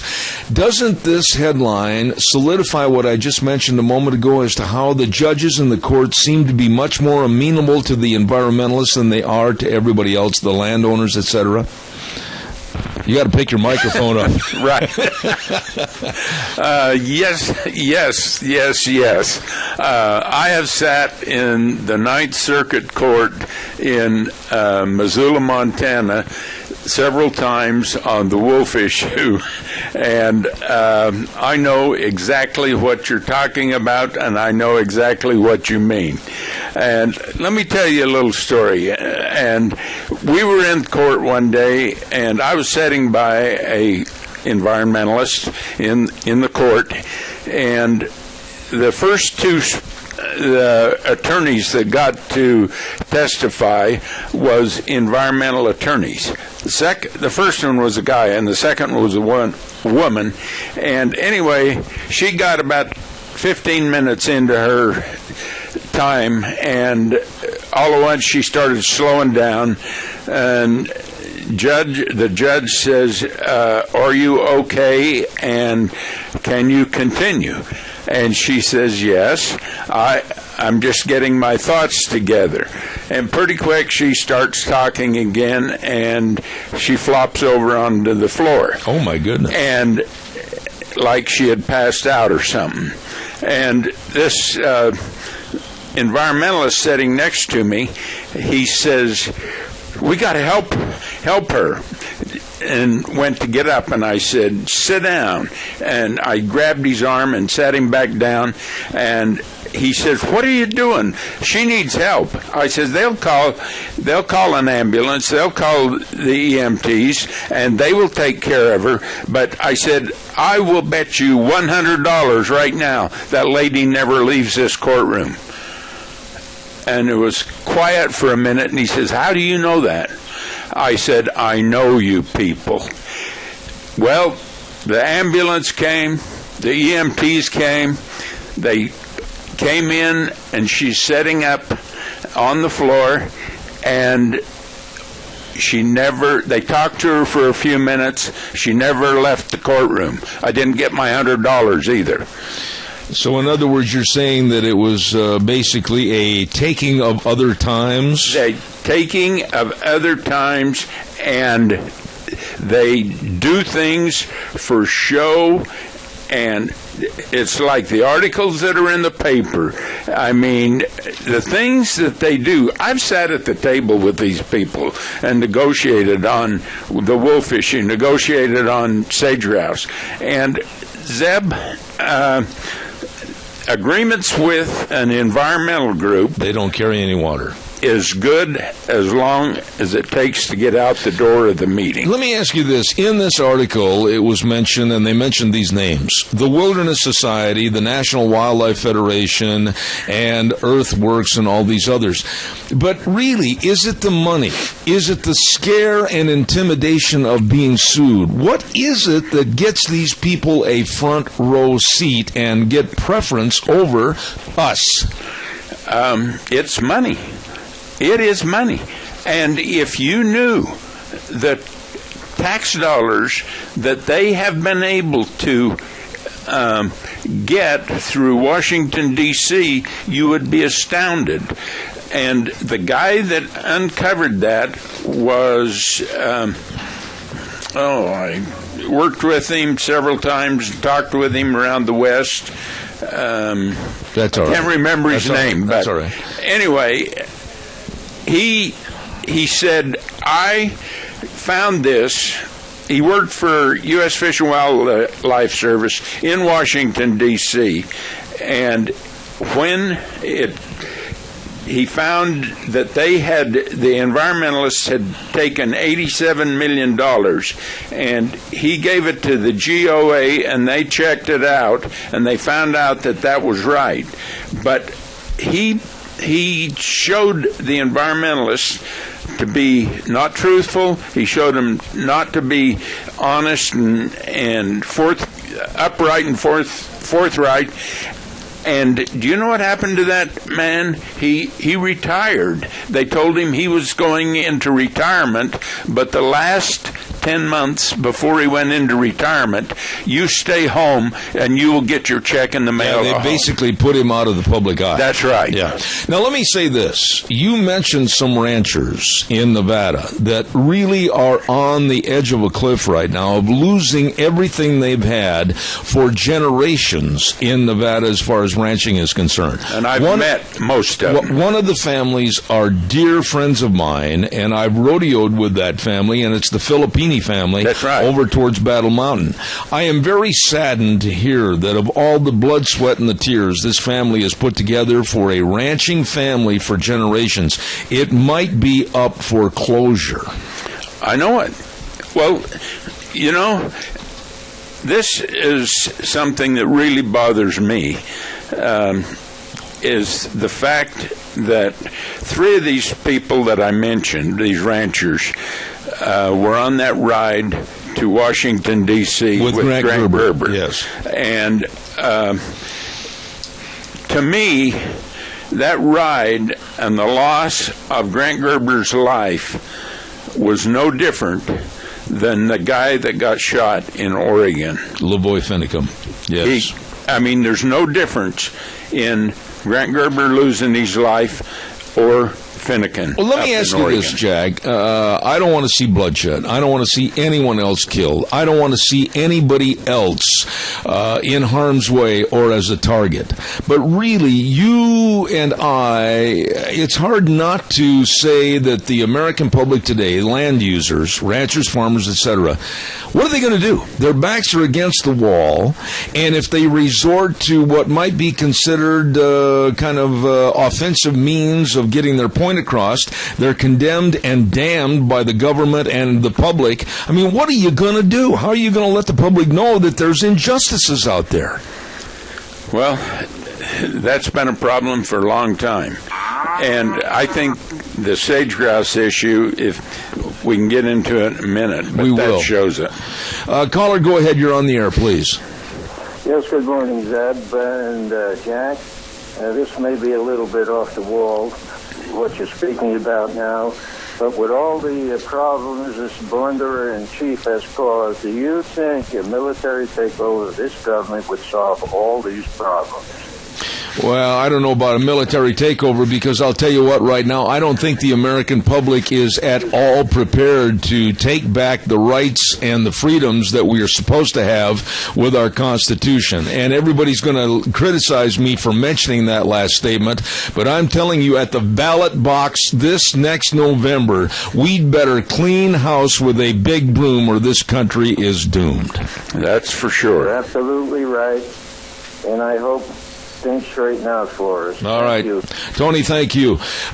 Jack, what about this sage-grouse issue, though? The general public, I'm going to say this. I talk to people down in Arizona, and these are people that are involved in agriculture, whether it's in the eastern states or even out here in this country. They're very concerned about the sage-grouse issue being the issue that will kill farming and ranching in this country. And it's not about sage-grouse. It's about control. It's about control, and whether it's a spotted owl, whether it's mining, whether it's timber, whether it's grazing, whatever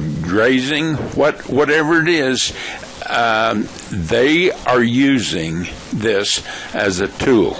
That bird is a tool. As I said many times, that sitting in meetings with these environmental groups and asking them, how much money have you put on the ground to save a species? And it's always zero. They like to spend, and they will tell you this, they would rather spend their money on attorneys and courts. That's right. And that is the bottom line. They will not. And so it is not about a species, and it is not about that type of thing. It is about taking our rights. Give me a real short answer on this, Jack, because I'm almost out of time in this half hour and I've got a commercial break. But in regards to the Hammond family and their land in Oregon and the possible uranium deposits, etc., that the government wants, give us a quick take as to what your feelings are is going to happen from this point forward. Quickly. Well,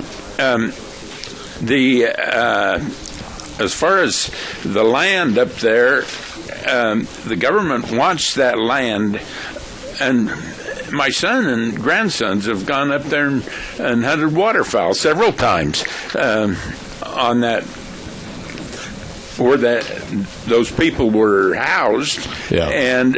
But if you look at the map, the Hammond Ranch is right in the middle of other private property, and so it gathers everything together.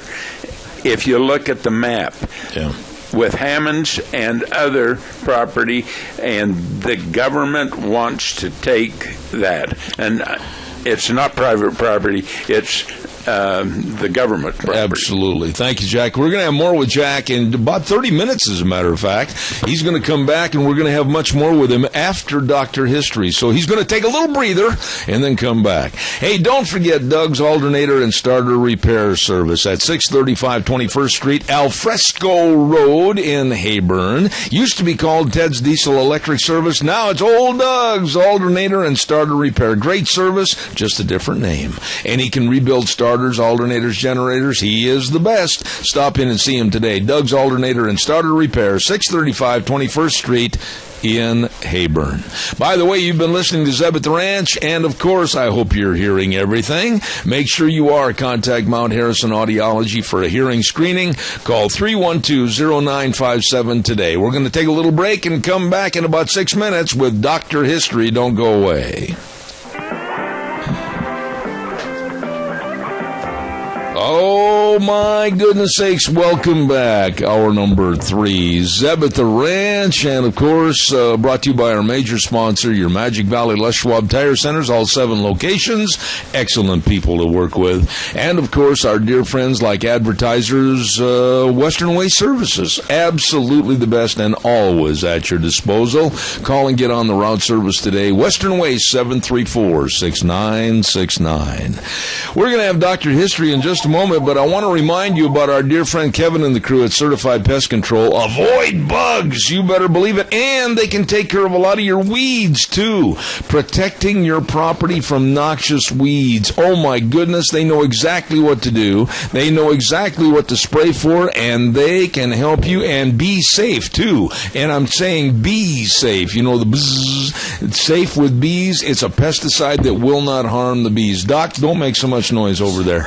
And so we want to remind you to give Kevin and the crew a call at 219-7576. That number again, 219-7576. Certified Pest Control. Avoid the bugs. Avoid all the noxious weeds. You call Certified Pest Control today. It is time for Dr. History, and he's brought to you by Minnecasia Sales at 1321 East Main Street in Burley, right across from the airport. Zach and the rest of the crew with all your lumber packages. You want to remodel something for this spring? Well, you get right in there and talk to Zach. They've got everything for you at Minnecasia Sales, 1321 East Main Street in Burley. We'll tell you more in just a few minutes. Right now, Mr. Noisy on the other side of the table. What are you doing, thrashing and crashing and beating and pounding over there? What's going on? I'm trying to find my place. Your place is not here. I know.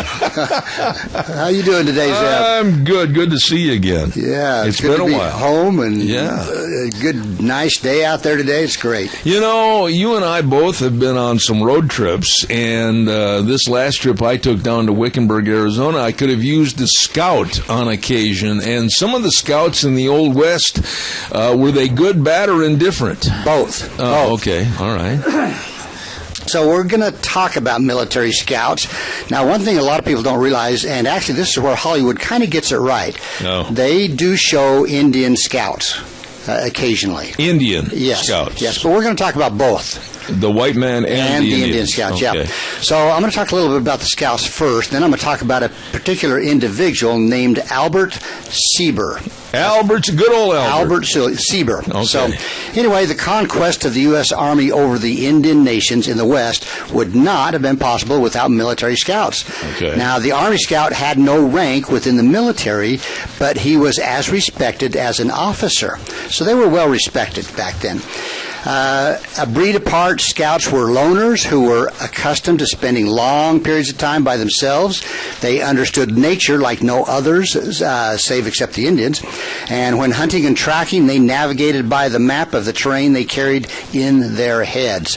And I've mentioned that before about some of these guys that almost had like a photographic memory of the valley and the rivers. I've got a picture in my mind's eye of the Scouts for General Custer, and they're coming at him head on at a dead run yelling, "You've got a problem, see you later." You're on the wrong road. But, you know, most importantly, they were really walking encyclopedias of facts about the Indians, whom they were usually hired to trail. So obviously they would make the best ones to hunt and track Indians, renegade Indians, I guess. But, you know, a scout's job included more than just leading an expedition to its destination or trailing Indians. Often scouts were in charge of finding game to eat and sufficient water supply. And when trailing, a scout gathered information by studying the land for clues. Now, it's always amazed me. Broken twigs, displaced rocks, hoof prints, even manure provided valuable help in locating who they were tracking. Are you good at that? Can you be a trailer yourself? A good trail man? If I'm on I-84, I'm usually pretty good. I see. If I get off, I'm in trouble. Yeah, but I mean, like, could you get off your horse and put your hand on some and say, well, that's 3 hours old? There's no way. And these guys were good. Now, I'll give you an example. They said if they saw a band of wild horses, and they were in single file, they were heading towards water. Okay. If you saw that same band of horses and they were kind of spread out eating, they were coming away from water. Really? And another thing, there was I never thought about that. There's a bird called, I think it's called the mud dauber. The mud dauber. And if you saw mud in the beak of the bird, he was coming away from water. If that same bird didn't have any mud in his mouth or beak, he was heading towards water. Now, that's just a couple of little examples. I don't even know what a mud dauber looks like. I don't either, but they did, know. Okay. But anyway, these guys were paid about the same as a captain, so they were paid better than the typical Army guys. But some Army scouts, such as Kit Carson, Thomas Fitzpatrick, and Jim Bridger, they had been fur trappers. So their knowledge of the terrain, the game, and the Indians resulted from their experiences as mountain men. So they'd make great scouts, really. So other Army scouts included Wild Bill Hickok, Buffalo Bill, Cody, and these were men that had lived and worked on the frontier long enough. And they knew all this stuff. Yeah. They'd lived there long enough to have a good knowledge of the Indians who lived there. And scouts were also selected from a group of men who had more knowledge of the wilderness than any fur trapper or frontiersman. So the Indians frequently employed by the Army, they often proved to be the most efficient scouts. And again, it just makes sense. An Indian, obviously in his native area, would know much more than the military people. Well, yeah, when they were trying to find Geronimo in Arizona, I know they used Apache Indian scouts down there. Exactly. Yeah. But there are several eastern nations that furnish scouts for the Army, including the Delaware, the Iroquois. Among western peoples, the Pawnee, the Apache, the Cheyenne, the Crow, Sioux, scouts, they all proved to be very essential to the success of the Army's campaigns.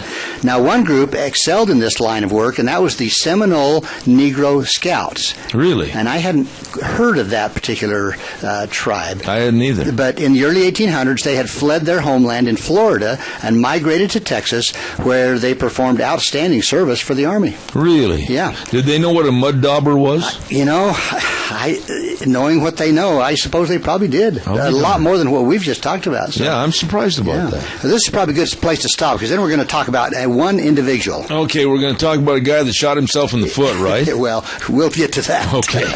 Hey, don't forget Minnecash Sales, 1321 East Main Street in Burley with Zach and the whole crew. And I mentioned just the lumber a moment ago. Listen, they've got all the Western windows. They've got everything over there. They've got brand new doors. Need a new door for your home, your back door, your front door, whatever, and upgraded the windows to the Western windows. Keep the heat in and the cold outside. They've got it all for you. Just please take my word for it. Minnecash Sales has what you're looking for. Please stop in or give them a call today at 878-2091. Wonderful people to work with. Absolutely friendly service. Minnecash Sales, 1321 East Main Street in Burley, bringing you Dr. History. And now, back to more on how to tell a mud dauber. All righty. So this guy we're going to talk about, and I'm going to bet nobody's heard of him. I'm just going to guess. His name is Albert Sieber. S-I-E-B-E-R, Sieber. Sounds like a store owner. Yeah, he does, you know. But anyway, he was a friend to the Apache who served under him as scouts. And Al Sieber was a relentless and resourceful enemy to warriors he was paid to pursue. Oh. So he was good at what he did. Good guy. He became a legendary scout in Arizona during the 1870s and 1880s, and watched as his fame spread nationwide, especially following his campaign against Victorio and Geronimo. So he was involved in that. Yeah. Anyway, Albert Sieber was born on February 29th, 1844 in Mingolsheim, Germany. His father died when Al was only 1 year old, but his mother managed to immigrate with her large family to the United States in 1849, so he was, 5 years old? Yeah. The Siebers settled in Lancaster, Pennsylvania, and lived there for 7 years. Now, when he was 12, Al moved with his mother and married sister to the logging settlement of Minneapolis in Minnesota Territory. Oh, a little house on the prairie. Now, that's getting close to your territory, right? Yeah, well, I was about 400 miles south. Oh, okay, all right. Anyway, as a teenager, he apparently worked as a teamster and as a volunteer policeman. Now, at age 18, this is now 1862, Sieber joined Company B of the 1st Minnesota Volunteers. His first Civil War campaign was at the Siege of Yorktown, Virginia, where his skill with the rifle earned him duty as a sharpshooter. And, you know, a lot of these guys were excellent shots. You know, they were very good. But he fought at Chancellorsville and at Gettysburg. Wow. Now, during a charge at Gettysburg, Sieber was wounded in the head and the leg, and he spent 5 months in the hospital. Although he was promoted to corporal in 1864, he did not see any further combat. And you've read about Gettysburg, and just to survive... It's amazing that he even lived. Yeah, I mean, that is a terrible waste of You've life. been there, by the way. Yeah. Really sobering to be on that battleground. I remember about 3 years ago you were there. Yeah. But anyway, Sieber headed west to the Mississippi early the following year. He drifted around working at a variety of occupations. He lived in San Francisco for a few months, then became a tie cutter for the Central Pacific Railroad. Now, that had to be hard work. Oh, my. You know. But anyway, he ventured to the mining district of Nevada, where he worked as a road grader near the mining town of Virginia City. He prospected at White Pine in Utah, and he helped drive a horse herd from Southern California to Prescott, Arizona in 1868. So he kind of wandered and did a lot of different odd jobs. So in Prescott, Arizona, he made the acquaintance of some noted scouts and guides. Now, from these veteran scouts, Sieber received invaluable instruction about the countryside, about the Indians, and this information proved helpful when he became the foreman of a ranch in Williamson Valley. And I'm not sure do you know where that is? I haven't heard of that. I can't honestly say. But anyway, this was frequently raided by Indians, and Sieber saw his first action against Apache while riding and chasing Indians in this Williamson Valley, which I guess is in Arizona there somewhere. Yeah, someplace, yeah. Anyway, by 1871, Sieber was scouting for the cavalry. He also tried his hand at prospecting once again, but was unsuccessful.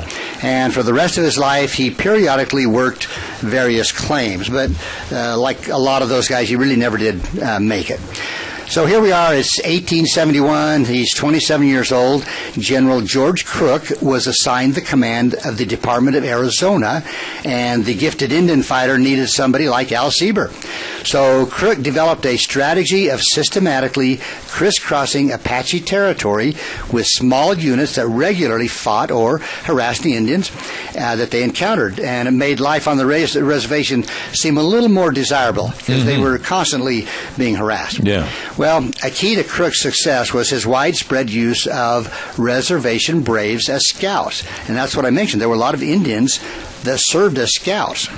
And now Sieber and other experienced Arizona frontiersmen found steady employment leading these Indian allies. Yeah, but wait a minute. You know, this was a dangerous job. Yeah. They're up in front of any and all of the cavalry, and they're maybe miles ahead, and they're scouting the best route to go. I would imagine the longevity of a scout was not that long. Well, that sounds right. But again, as well as they knew the territory and could tell when a horse had come through, whether it was a male or female horse, I mean, it's just amazing the knowledge that these guys had. Yeah. So, but anyway, Sieber was hired during the flurry of activity following the Loring Massacre on November 5th, 1871. And what that was, there were 6 men on a stagecoach that were killed by Apache near Wickenburg. Oh, that's where I was. That's where you were. Yeah. Anyway, his pay was $125 a month compared to the $13 a month received by an Army private. So they actually were paid pretty good. In that time, yeah. Yeah. But anyway, at the conclusion of the winter campaign of 1872-73, Sieber was one of the few scouts that was retained on a steady basis. Now, during the late winter and spring of 1874, there was a Lieutenant Schuler who led a sweeping expedition consisting of Company K of the 5th Cavalry, and they had a pack train of 80 mules and 122 scouts that was commanded by Sieber. And I just wonder how well he was able to control 122 scouts, and they must have respected him because they did, they followed him. And now, these other scouts, the 122, were they of Apache descent? Well, they were going after Apache. I see. But were they Indian scouts? Yeah, they were Indian Scouts. I believe most of I them. see. But it doesn't say what tribe they were from. But Okay. they ranged 1,500 miles in 3 months, and they were regularly encountering the Apaches. You would think that there would be, and I'm not trying to throw water on your fire here, but you would think there would be a lot of lookout. They're not being or saying all they could be or should be. In other words, what I'm saying is a lot of the scouts might have had allegiance to some of the Indians, and they could have given a lot of false information. Right. But you know, with Seaburn being the way he was, I would think he would find that out after a time or two. But 122 is a big number. Yeah. But the good thing about the Indian Scouts is they had a knowledge of where a camp might be established for the tribes. Yeah. But anyway, Seaburn tended to discipline his scouts very strictly. And on this particular expedition, at least one was actually executed by hanging. Oh my! That'll put the others in line. Yeah. On other occasions, Seaburn was known to shoot disobedient scouts. I see. So I guess that could tend to keep people in line. Yep. But one or two of his men once decided to kill him in camp. Now, he was forewarned by a loyal scout. Seaburn shot one of the would-be murderers in the head as he crept toward his bedroll. The other culprit tried to run, but Seaburn shot him as well. Holy smokes. So, again, I think this would tend to keep the rest of the scouts in line. Well, you'd think so, yeah. So here we are, 1873 through 1879. Seaburn was regularly in the field as chief of scouts and the only permanent guide at a place called Camp Verde. Oh, okay, I've been there. Have you? Okay. Yeah. Now, in 1875, the Verde Reservation was closed. Now, nearly 1,500 Indians were transferred to the San Carlos Reservation. Are you familiar with that? I am, yes. Okay. While on the way, an intertribal battle erupted, causing at least 15 casualties. Now, the toll might have been higher if it hadn't been for Seaburn, who stepped between the lines, braved the rain of crossfire, and stopped the shooting just by getting in front of these two factions of tribes. We never said he was smart. But he stopped them.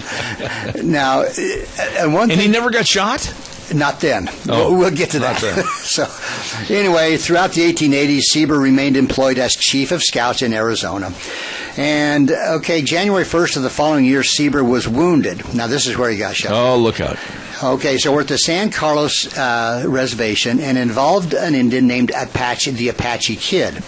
Now, he had served as a scout under Seaburn, but the Apache Kid had killed a man over the death of his father, which was what they did. They revenged. Yeah, revenge. But deciding to give himself up, the kid rode into San Carlos with several followers. Seaburn pursued the kid and his friends, persuaded them to hand over their guns. And as Seaburn placed the weapons near his tent, the shooting began. Well, Seaburn, I think he was smarter than we think. He darted into a tent for a gun. But when he came out, an Apache named Curly shattered his left foot with a rifle slug. Ooh.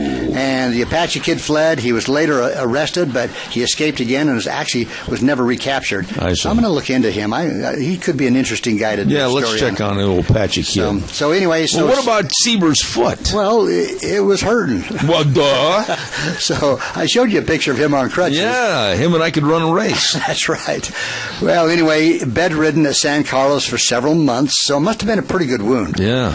But Seaburn never regained full use of his left leg. And eventually he traveled by train to Minneapolis for a visit with his family in 1889. And not long after his return to San Carlos, he was actually fired by a Captain Bullis. Now, Seaburn's disapproval of the way Bullis treated the Apaches was what was going on here. And when his criticism became too loud, the captain found a reason to get rid of him. Now, I'm assuming that you're saying that Seaburn actually was a friend to the Apaches. Yeah, I mean, he treated them well. I see. But anyway, after his days as a scout were over, Seaburn drifted around Arizona. Around the turn of the century, he actually managed a gang of Apache who were grading a road to the site of the future Roosevelt Roosevelt Dam. Really? And again, I'm not sure where that Roosevelt Dam is. Is that on? I don't think it's on the Colorado. I'm trying to think where it is. But at this time, he's about 60 years of age, yeah, right? Yeah. So anyway, in 1907, near Globe, Arizona. So that must be where it's at. Yeah, in somewhere Arizona. there, yeah. But Sieber was crushed to death by a falling rock while on the job. Oh, my. Now, rumors circulated that Apache workmen had toppled the rock deliberately, but most people considered his death accidental. That's why the road signs today honor him by watch for falling rock. Yeah. That's right. Especially if there's Apaches up above. But anyway, the noted old chief of scouts was buried in Globe, Arizona. And really? That's the story of Al Sieber. Albert Sieber. Sieber. Yeah. But here's a guy that probably did as much as Kit Carson and some of these others, but, again, a guy that I guess maybe wasn't romanticized enough for Hollywood. However, the documentation of that man's life, Albert Sieber, would be a lot easier to verify than some of the mountain men stories that are, a lot of them, just stories. That's exactly right. I mean, we've talked about some of those mountain men that could pretty well keep you entertained around a campfire, and sometimes they actually told the truth. So how old was the guy? He was about what when he had the rock fall on him? He was about 60 by now. Yeah. 65, something like that. Something like that, yeah. Yeah, and there again, just to live that long on the plains, in any position, whether you were a mountain man, a hunter, a guide, whatever, that was kind of unusual, really. Remember the old show, Wagon Train? Oh, yeah. With the scout that used to go out and check ahead for the wagon train and everything? Yeah. Those were great shows. I mean, how honest was Hollywood, according to what you've read about scouts in this book? Well, I don't think they give enough credit to the Indian scouts. I see. Because, again, you're talking about people, this is their native land in a lot of places and cases, and they know where the water is, they know how to get through a mountain pass, they know where the enemy might be running to, because they would know, okay, there's water 20 miles ahead in this certain place. Which I was going to ask you about, and maybe we could do a story sometime on wagon trains. How far did they plan on going before they absolutely had to find water?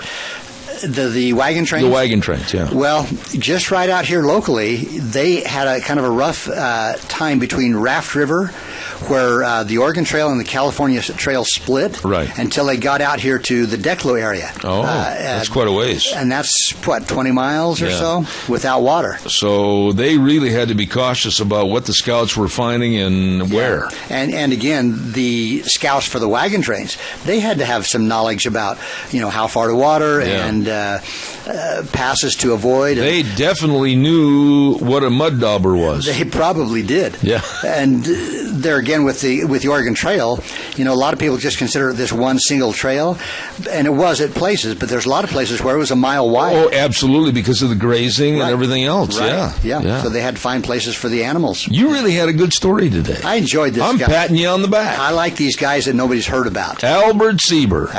Our new hero. He died in 1907. He was the originator of the sign on the highway, watch for falling rock. Which he didn't do. He didn't. Don't look up! Thanks, Doc. You bet. You have a good day, All right, Doctorate History brought to you by Minnecasia Sales, 1321 East Main Street in Burley, right across from the airport with Zach and the whole crew. You stop in and see them today or give them a call at 878-2091. Minnecasia Sales, thank you very much. By the way, before we send it over to our main studios, I want to remind you on Thursdays we've got a segment called School Days in Cassia County. And our thanks go to A Child's World at 1308 Overland in Burley. Oh, my goodness, they're having their 13th birthday sale. Oh, save money, all kinds of great items on furniture, cribs, changers, chest of drawers, everything. You stop in and see them today at A Child's World, 1308 Overland in Burley, along with the Ambulatory Surgery Center at 1344 Highland in Burley, 677-8888 for all your outpatient surgeries, and they can save you money. Call them today, 677-8888. Ambulatory Surgery Center and A Child's World, bringing you on Thursdays, school days in Cassia County. Right now, we're going to send it over to Wheels. We'll be right back. And now, back to Zeb at the Ranch on AM 1230 KBAR. reach Zeb, call 436-2244 or toll free 1-866-927-4587. And now, here is Zeb Bell. Oh, thank you very much, and we're back here. Dr. History ran out the door. He had another commitment, and running back into the door, Jack Euler, for more on what we were talking about, sage grouse problems and also the wolf issue. Jack, there have been... The bigger problem, Zeb, is the public losing their rights on public lands. That is a big problem. Do they understand how serious this problem is now? No, people do not Why? understand. I don't know. I have no clue. But you know, with your four-wheelers and riding into the South Hills, it's going to get bad. And the decisions that came down on the sage grouse is going to really take it out. You know, maybe, and please bear with me on this, don't jump down my throat, but it's the truth. Maybe it's going to take a major problem with communities suffering because of a lack of being able to use the public lands. Economically, it might have to hurt people before they finally wake up. Well, and that probably will happen because that's probably what always happens. Yeah, and then it's too late. Yeah, right. Caller, good morning. You're on the air. Go ahead, please. Good morning, Zeb. This is Benny from Twin Falls again. Yes, sir. Hey, I when I was a kid, we used to call the mud daubers a swallow. Oh, okay. You remember how the swallows used to, like around the railroad tracks and railroad crossings and stuff like that, the little bridges, they'd come up there and they'd build their nest out of mud underneath? I do remember that, yes. So I'm not positive about that, Zeb, but I think the mud dauber is a swallow. All right, sir. You have regained my education for today. Thank you very much. I appreciate it. God bless you. Mud dauber is a swallow. And I used to have a lot of swallows right here, didn't I, Jack? Zeb, let me tell a story. Zeb called the Fish and Game on his swallows. One day I came out here, there was 7 Fish and Game trucks and 11 Fish and Game employees trying to take care of Zeb's swallow problem. But there were literally thousands of them here, weren't there? There was a mess. My driveway looked like an Appaloosa. Just because of all the shells that you had shot and hit nothing. Yeah, thank you, Jack. Appreciate that. I'm glad you were here for that. Caller, good morning. You're on the air. Yeah, hey, Zeb, all along in the Snake River there, going up from Centennial Park up toward the bridge and beyond, there's a lot of swallow nests there, and they are made of mud, but the real mud dauber is a wasp. It is? And not a bird. Oh. Well, I'll tell you what, now I really am informed. But do you think that maybe in the old days they called the birds mud daubers because, I don't know, maybe it was easier? I don't know. I would think probably they would think that it would be a swallow. Okay. They use the mud to build their nest, so I would think that if you're talking a bird, you'd be talking a swallow. All right, well, I appreciate it. This is given to the wasps, but take it from there. All right, sir. God bless you. Thank you much. And this will be forevermore known as the mud dauber capital of the world right here on this program. Jack, I want to ask you this question. The Eastern influence, and I'm talking about the Eastern states, and we saw proof of that in the paper this last week. They seem to be putting a lot of pressure on our courts and also our politicians on how we should live our lives out here in the West. It doesn't seem like we're winning, is it? It's tough to win, but if you get in the right environment and the right people, we do have the law on our side. And you're talking about the wolf issue, is that correct? I am. There was a letter in the paper this last week by an Irene Setti of New Milford, New Jersey, and she basically criticized you and I and others that would be against the wolves as they've come back in a reintroduction program here in the state state of Idaho. And she made a statement in the letter I've got to ask you about, because you know everything about wolves. Let me read this to you. Wolves are essential, she said. They have proven their indispensable value as their return resulted in the return of foliage, other wildlife, and cleaner rivers? Now help me on that one. Well, I don't know about the cleaner rivers, but where they come with the foliage is Yellowstone Park. There used to be, before the wolves, there used to be 20 to 25,000 elk in the park, and they ate.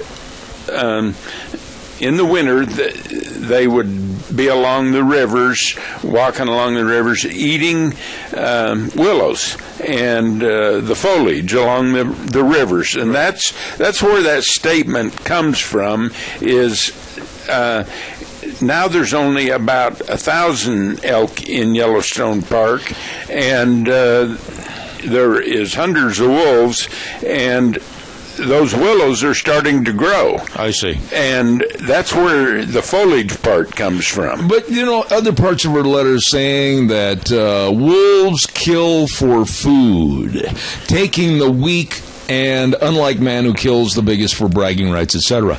You know, now you and I both know that wolves, in many, many occasions, kill just for the sport of killing.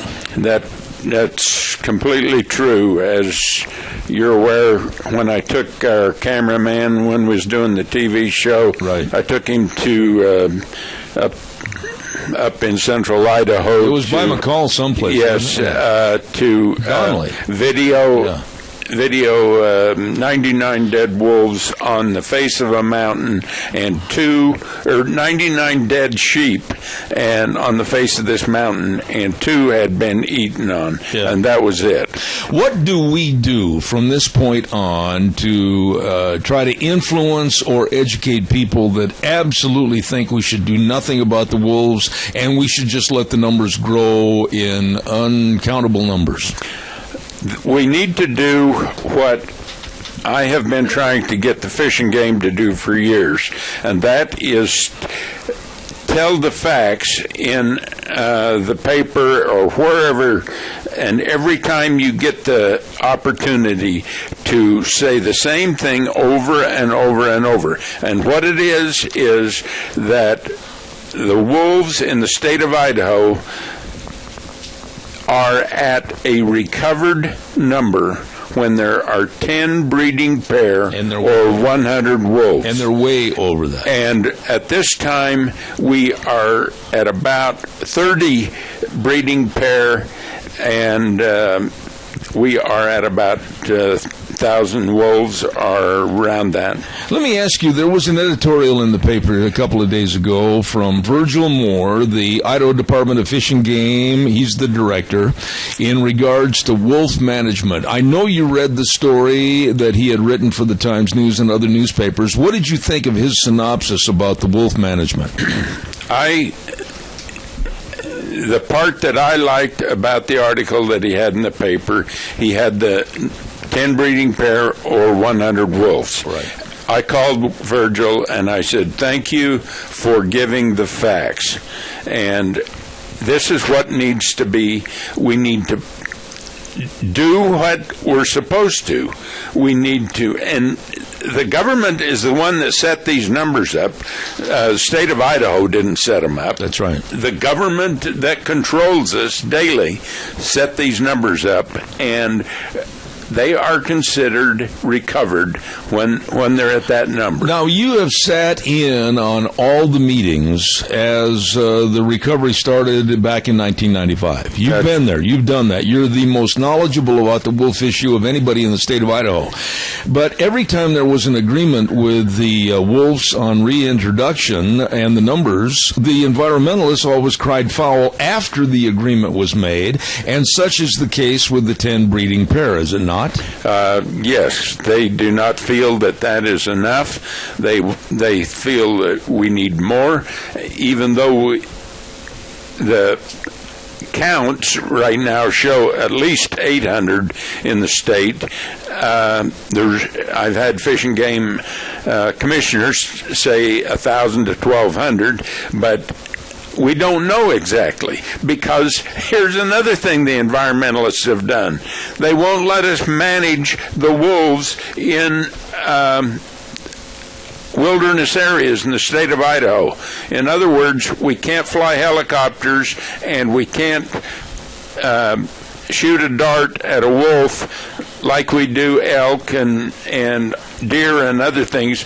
Put a collar on them and keep track of them and determine how many there are, because the environmentalists say that in a wilderness area you cannot, that a helicopter and a dart out of a gun is a mechanical device, and you can't hit the ground in a wilderness area with a mechanical device. Let me ask this part of the wolf situation. Do you feel today, in 2016, that the wolves are quote-unquote manageable or being managed in the state of Idaho to the best of the Fish and Game ability? Well, I'll answer that in two ways. Yes and no. Well, that kind of summed it up. And the yes is because for 5 years after they're delisted, they become a big game animal under the state law of the state of Idaho, and the Fish and Game manages them. But we don't want to make problems for 5 years, and that 5 years is going to be up in April. I think it's April of this year. 2016. And after that happens, after that, the U.S. Fish and Wildlife Service gets out of the way and says state of Idaho can manage, because they've shown over a 5-year period that they can manage in a good way. But there will be a lawsuit that tries to stop that and turn it around. Okay, now we've got a caller, and caller, I've got to get a weather forecast in here, so please have patience. I'll get to you right after this weather forecast. I want to talk to Jack in just a few minutes also about other states incurring the wolf problem, so stay tuned. Right now it's time for the weather quickly, and caller, I'll get right there. Scarrows Meats, 331 North Road, Jerome, changing the way we eat one delicious bite at a time. It's tax return meat bundle time. 70 plus pounds of beef, pork, chicken for only $249 plus tax. Oh, it's delicious. Your hometown meat cutters, Scarrows Meats. Get a hold of them today, 324-7657. Here's Gina with the weather. Here's your weather forecast, and this warming trend is going to stick around at least for the next 3 or 4 days. It's going to partly cloudy skies for today. Winds dying down to about 11 miles an hour out of the southwest. Expect partly cloudy skies. High of 60 nearly for today. Tonight low of 35. Tomorrow cloudy skies and 55 with an overnight low of 40. Winds picking up for Thursday to about 30 miles an hour, so we'll probably be in a wind advisory on Thursday. Plus some rain showers going to be in the forecast. High of 47 with an overnight low of 31. Partly cloudy and 53 for Friday. And then for Saturday, looks like partly cloudy and 50. Yesterday's high was 58 and the overnight low was 43. That's your weather for Zeb Duran. Thank you, Gina. Brought to everybody by Scarrows Meats, 331 North Road, Jerome. Oh, my. They're changing the way we eat one delicious bite at a time. Caller, good morning. You're on the air. Go ahead, please. Yes, I was calling back to clarify on that earlier statement I made about the Hage Ranch. The Ninth Circuit Court overturned the original federal judge's ruling. And, the Ninth Circuit Court is also the ones that overturned the Circuit Court judge in Oregon with the Hammonds and sentenced them back to prison. So, and in one of the statements the judge made about the Hage case, he says that the government vindictively withheld the permits for the Hage Ranch. Okay? And then one more quick thing. When Jimmy Carter was president, the environmentalist movement was getting some strength. And he let them do whatever he could. He didn't care. Reagan came in and he evac them of people. George Bush Sr. didn't seem to care, and so they started to infiltrate back in. Clinton, for 8 years, invited them in with open arms. George W. Bush Jr. didn't evac anybody. He let it go. And now the Clinton administration has encouraged it, and so they're dictating policy in Washington, D.C., and then because of sue and settle, the Obama administration intentionally gives these environmental groups that are not dictating policy in D.C., but gives them money, and they sue, and they perpetuate this thing. And in the last year, 60% more litigation is going on with these environmental groups. It's a story that will never end, and I'll hang up. No, I appreciate that, Randy. And I think you'd concur, Jack. It is a story that doesn't look like it's ever going to end. And that's what I said earlier. It is a money issue, and the environmental groups would rather put the money in their pockets, and they do not care about the species, and they do not put money out for the species. They put it for attorneys and courts, and they've told me that. What do you think about the $400,000 in the Idaho budget for the management of wolves? It seems to be a criticizing point by those not only of the environmental factor, but also people back east. They seem to criticize us for having that budget of $400,000. What are your thoughts on that? Well, I'm going to say it as nice as I can. Don't be nice on this program. I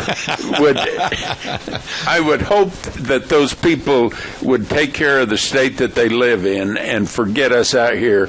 We have to balance our budget in the state of Idaho, and if we have the ways and means to put $400 out for the control of a predator, we will do it. Yeah. And I pat the people on the back that is pushing for this. Let me ask you, Jack, in regards to other states, and there have been a lot of stories as of late, I don't have to tell you, you're on top of it, regarding Oregon and now problems in California with the wolves. Are these states a little naive as to how serious this situation is going to get for them, and they might be paying more attention to what we're doing here? Yes, and Oregon is a great example of this, and the things that have happened in the state of Oregon.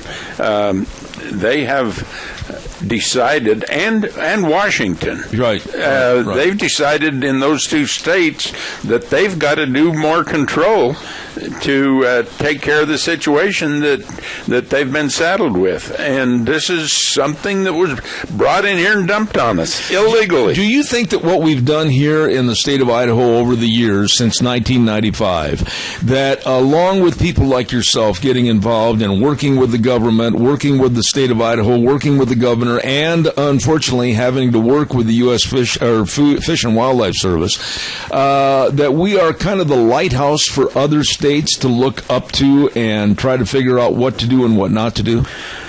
Well, as far as being able to manage the wolves that happen to be within our borders, I think the state of Montana and the state of Idaho is a lighthouse, and Wyoming wasn't quite the same way as we were, and they don't have the same agreement as we do, and they're not on the same page as we are with the 5 years, but we're doing pretty good if we can get that agreement passed down after 5 years in April. What about the state of New Mexico? They are also having problems with wolves that I don't think 3 years ago they thought they would incur. And that is the red wolf. Right. And this is another case where the U.S. Fish and Wildlife Service did not keep its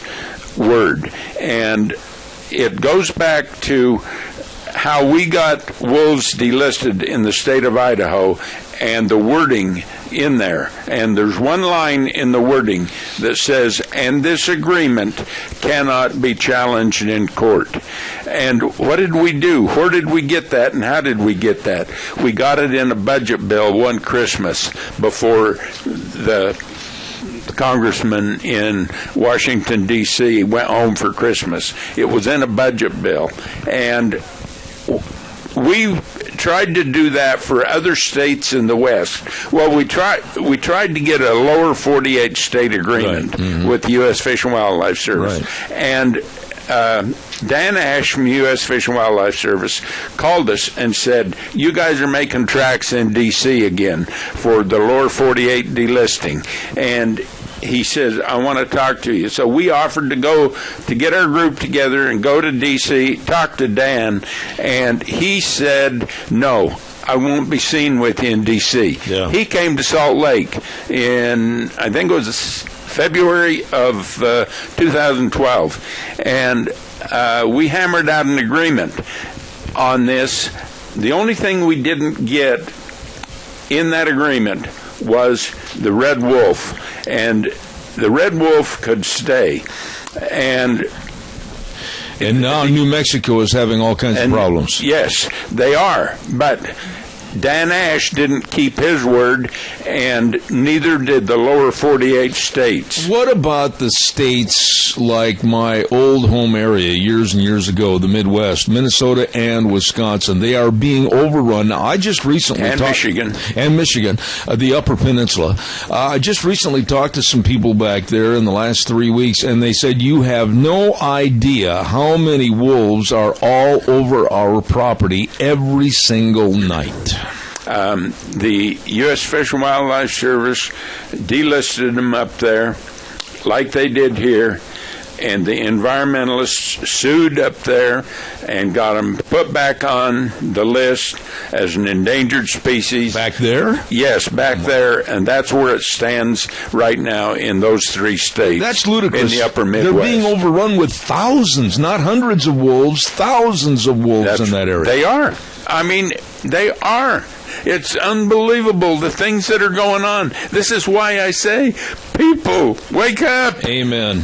Got to pay some bills. I'll be right back and wrap it up with Jack for this morning. Don't forget the Founders Celebration in honor of Mr. Les Schwab at all the Magic Valley Les Schwab tire centers. Absolutely tires on sale that are what you need for safe driving, like the Proxys 4 Plus.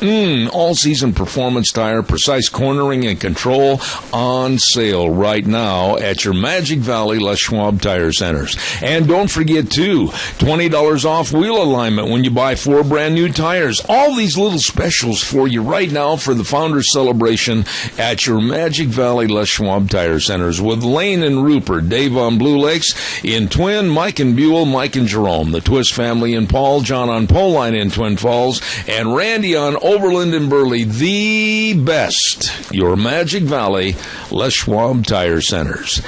Jack, I'm almost out of time, but I want to ask you this next and final thought. You know, we have been on this program on occasion critical of various governmental regulatory agencies. You have been critical of the Idaho Fish and Game. What are your thoughts now today when you look at the wolf management, where we are with the wolves since 1995 to now?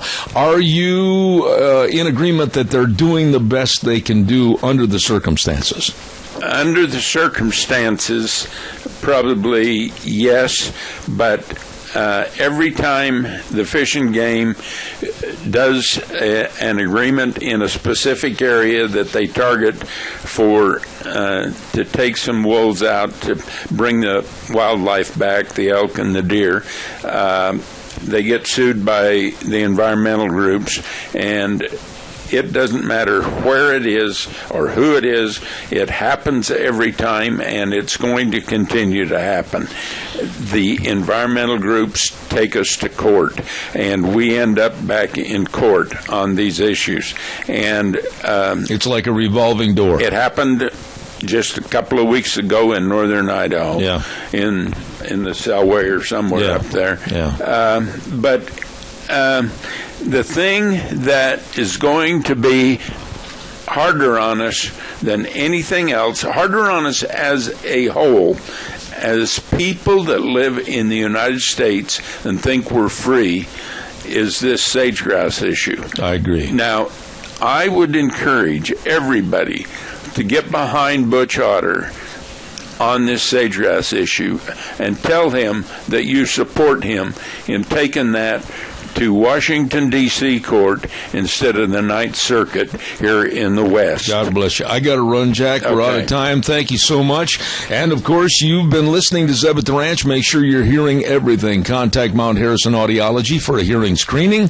Call them today at 312-0957. My dear, dear friend Jack Euler here this morning, and always look forward to having him on the program. We will be back tomorrow morning at 8:06. Ride the horse for 3 hours on this program. Don't forget, tune in, and remember, the way things were are the way things ought to be. We'll see you tomorrow morning. Thanks much.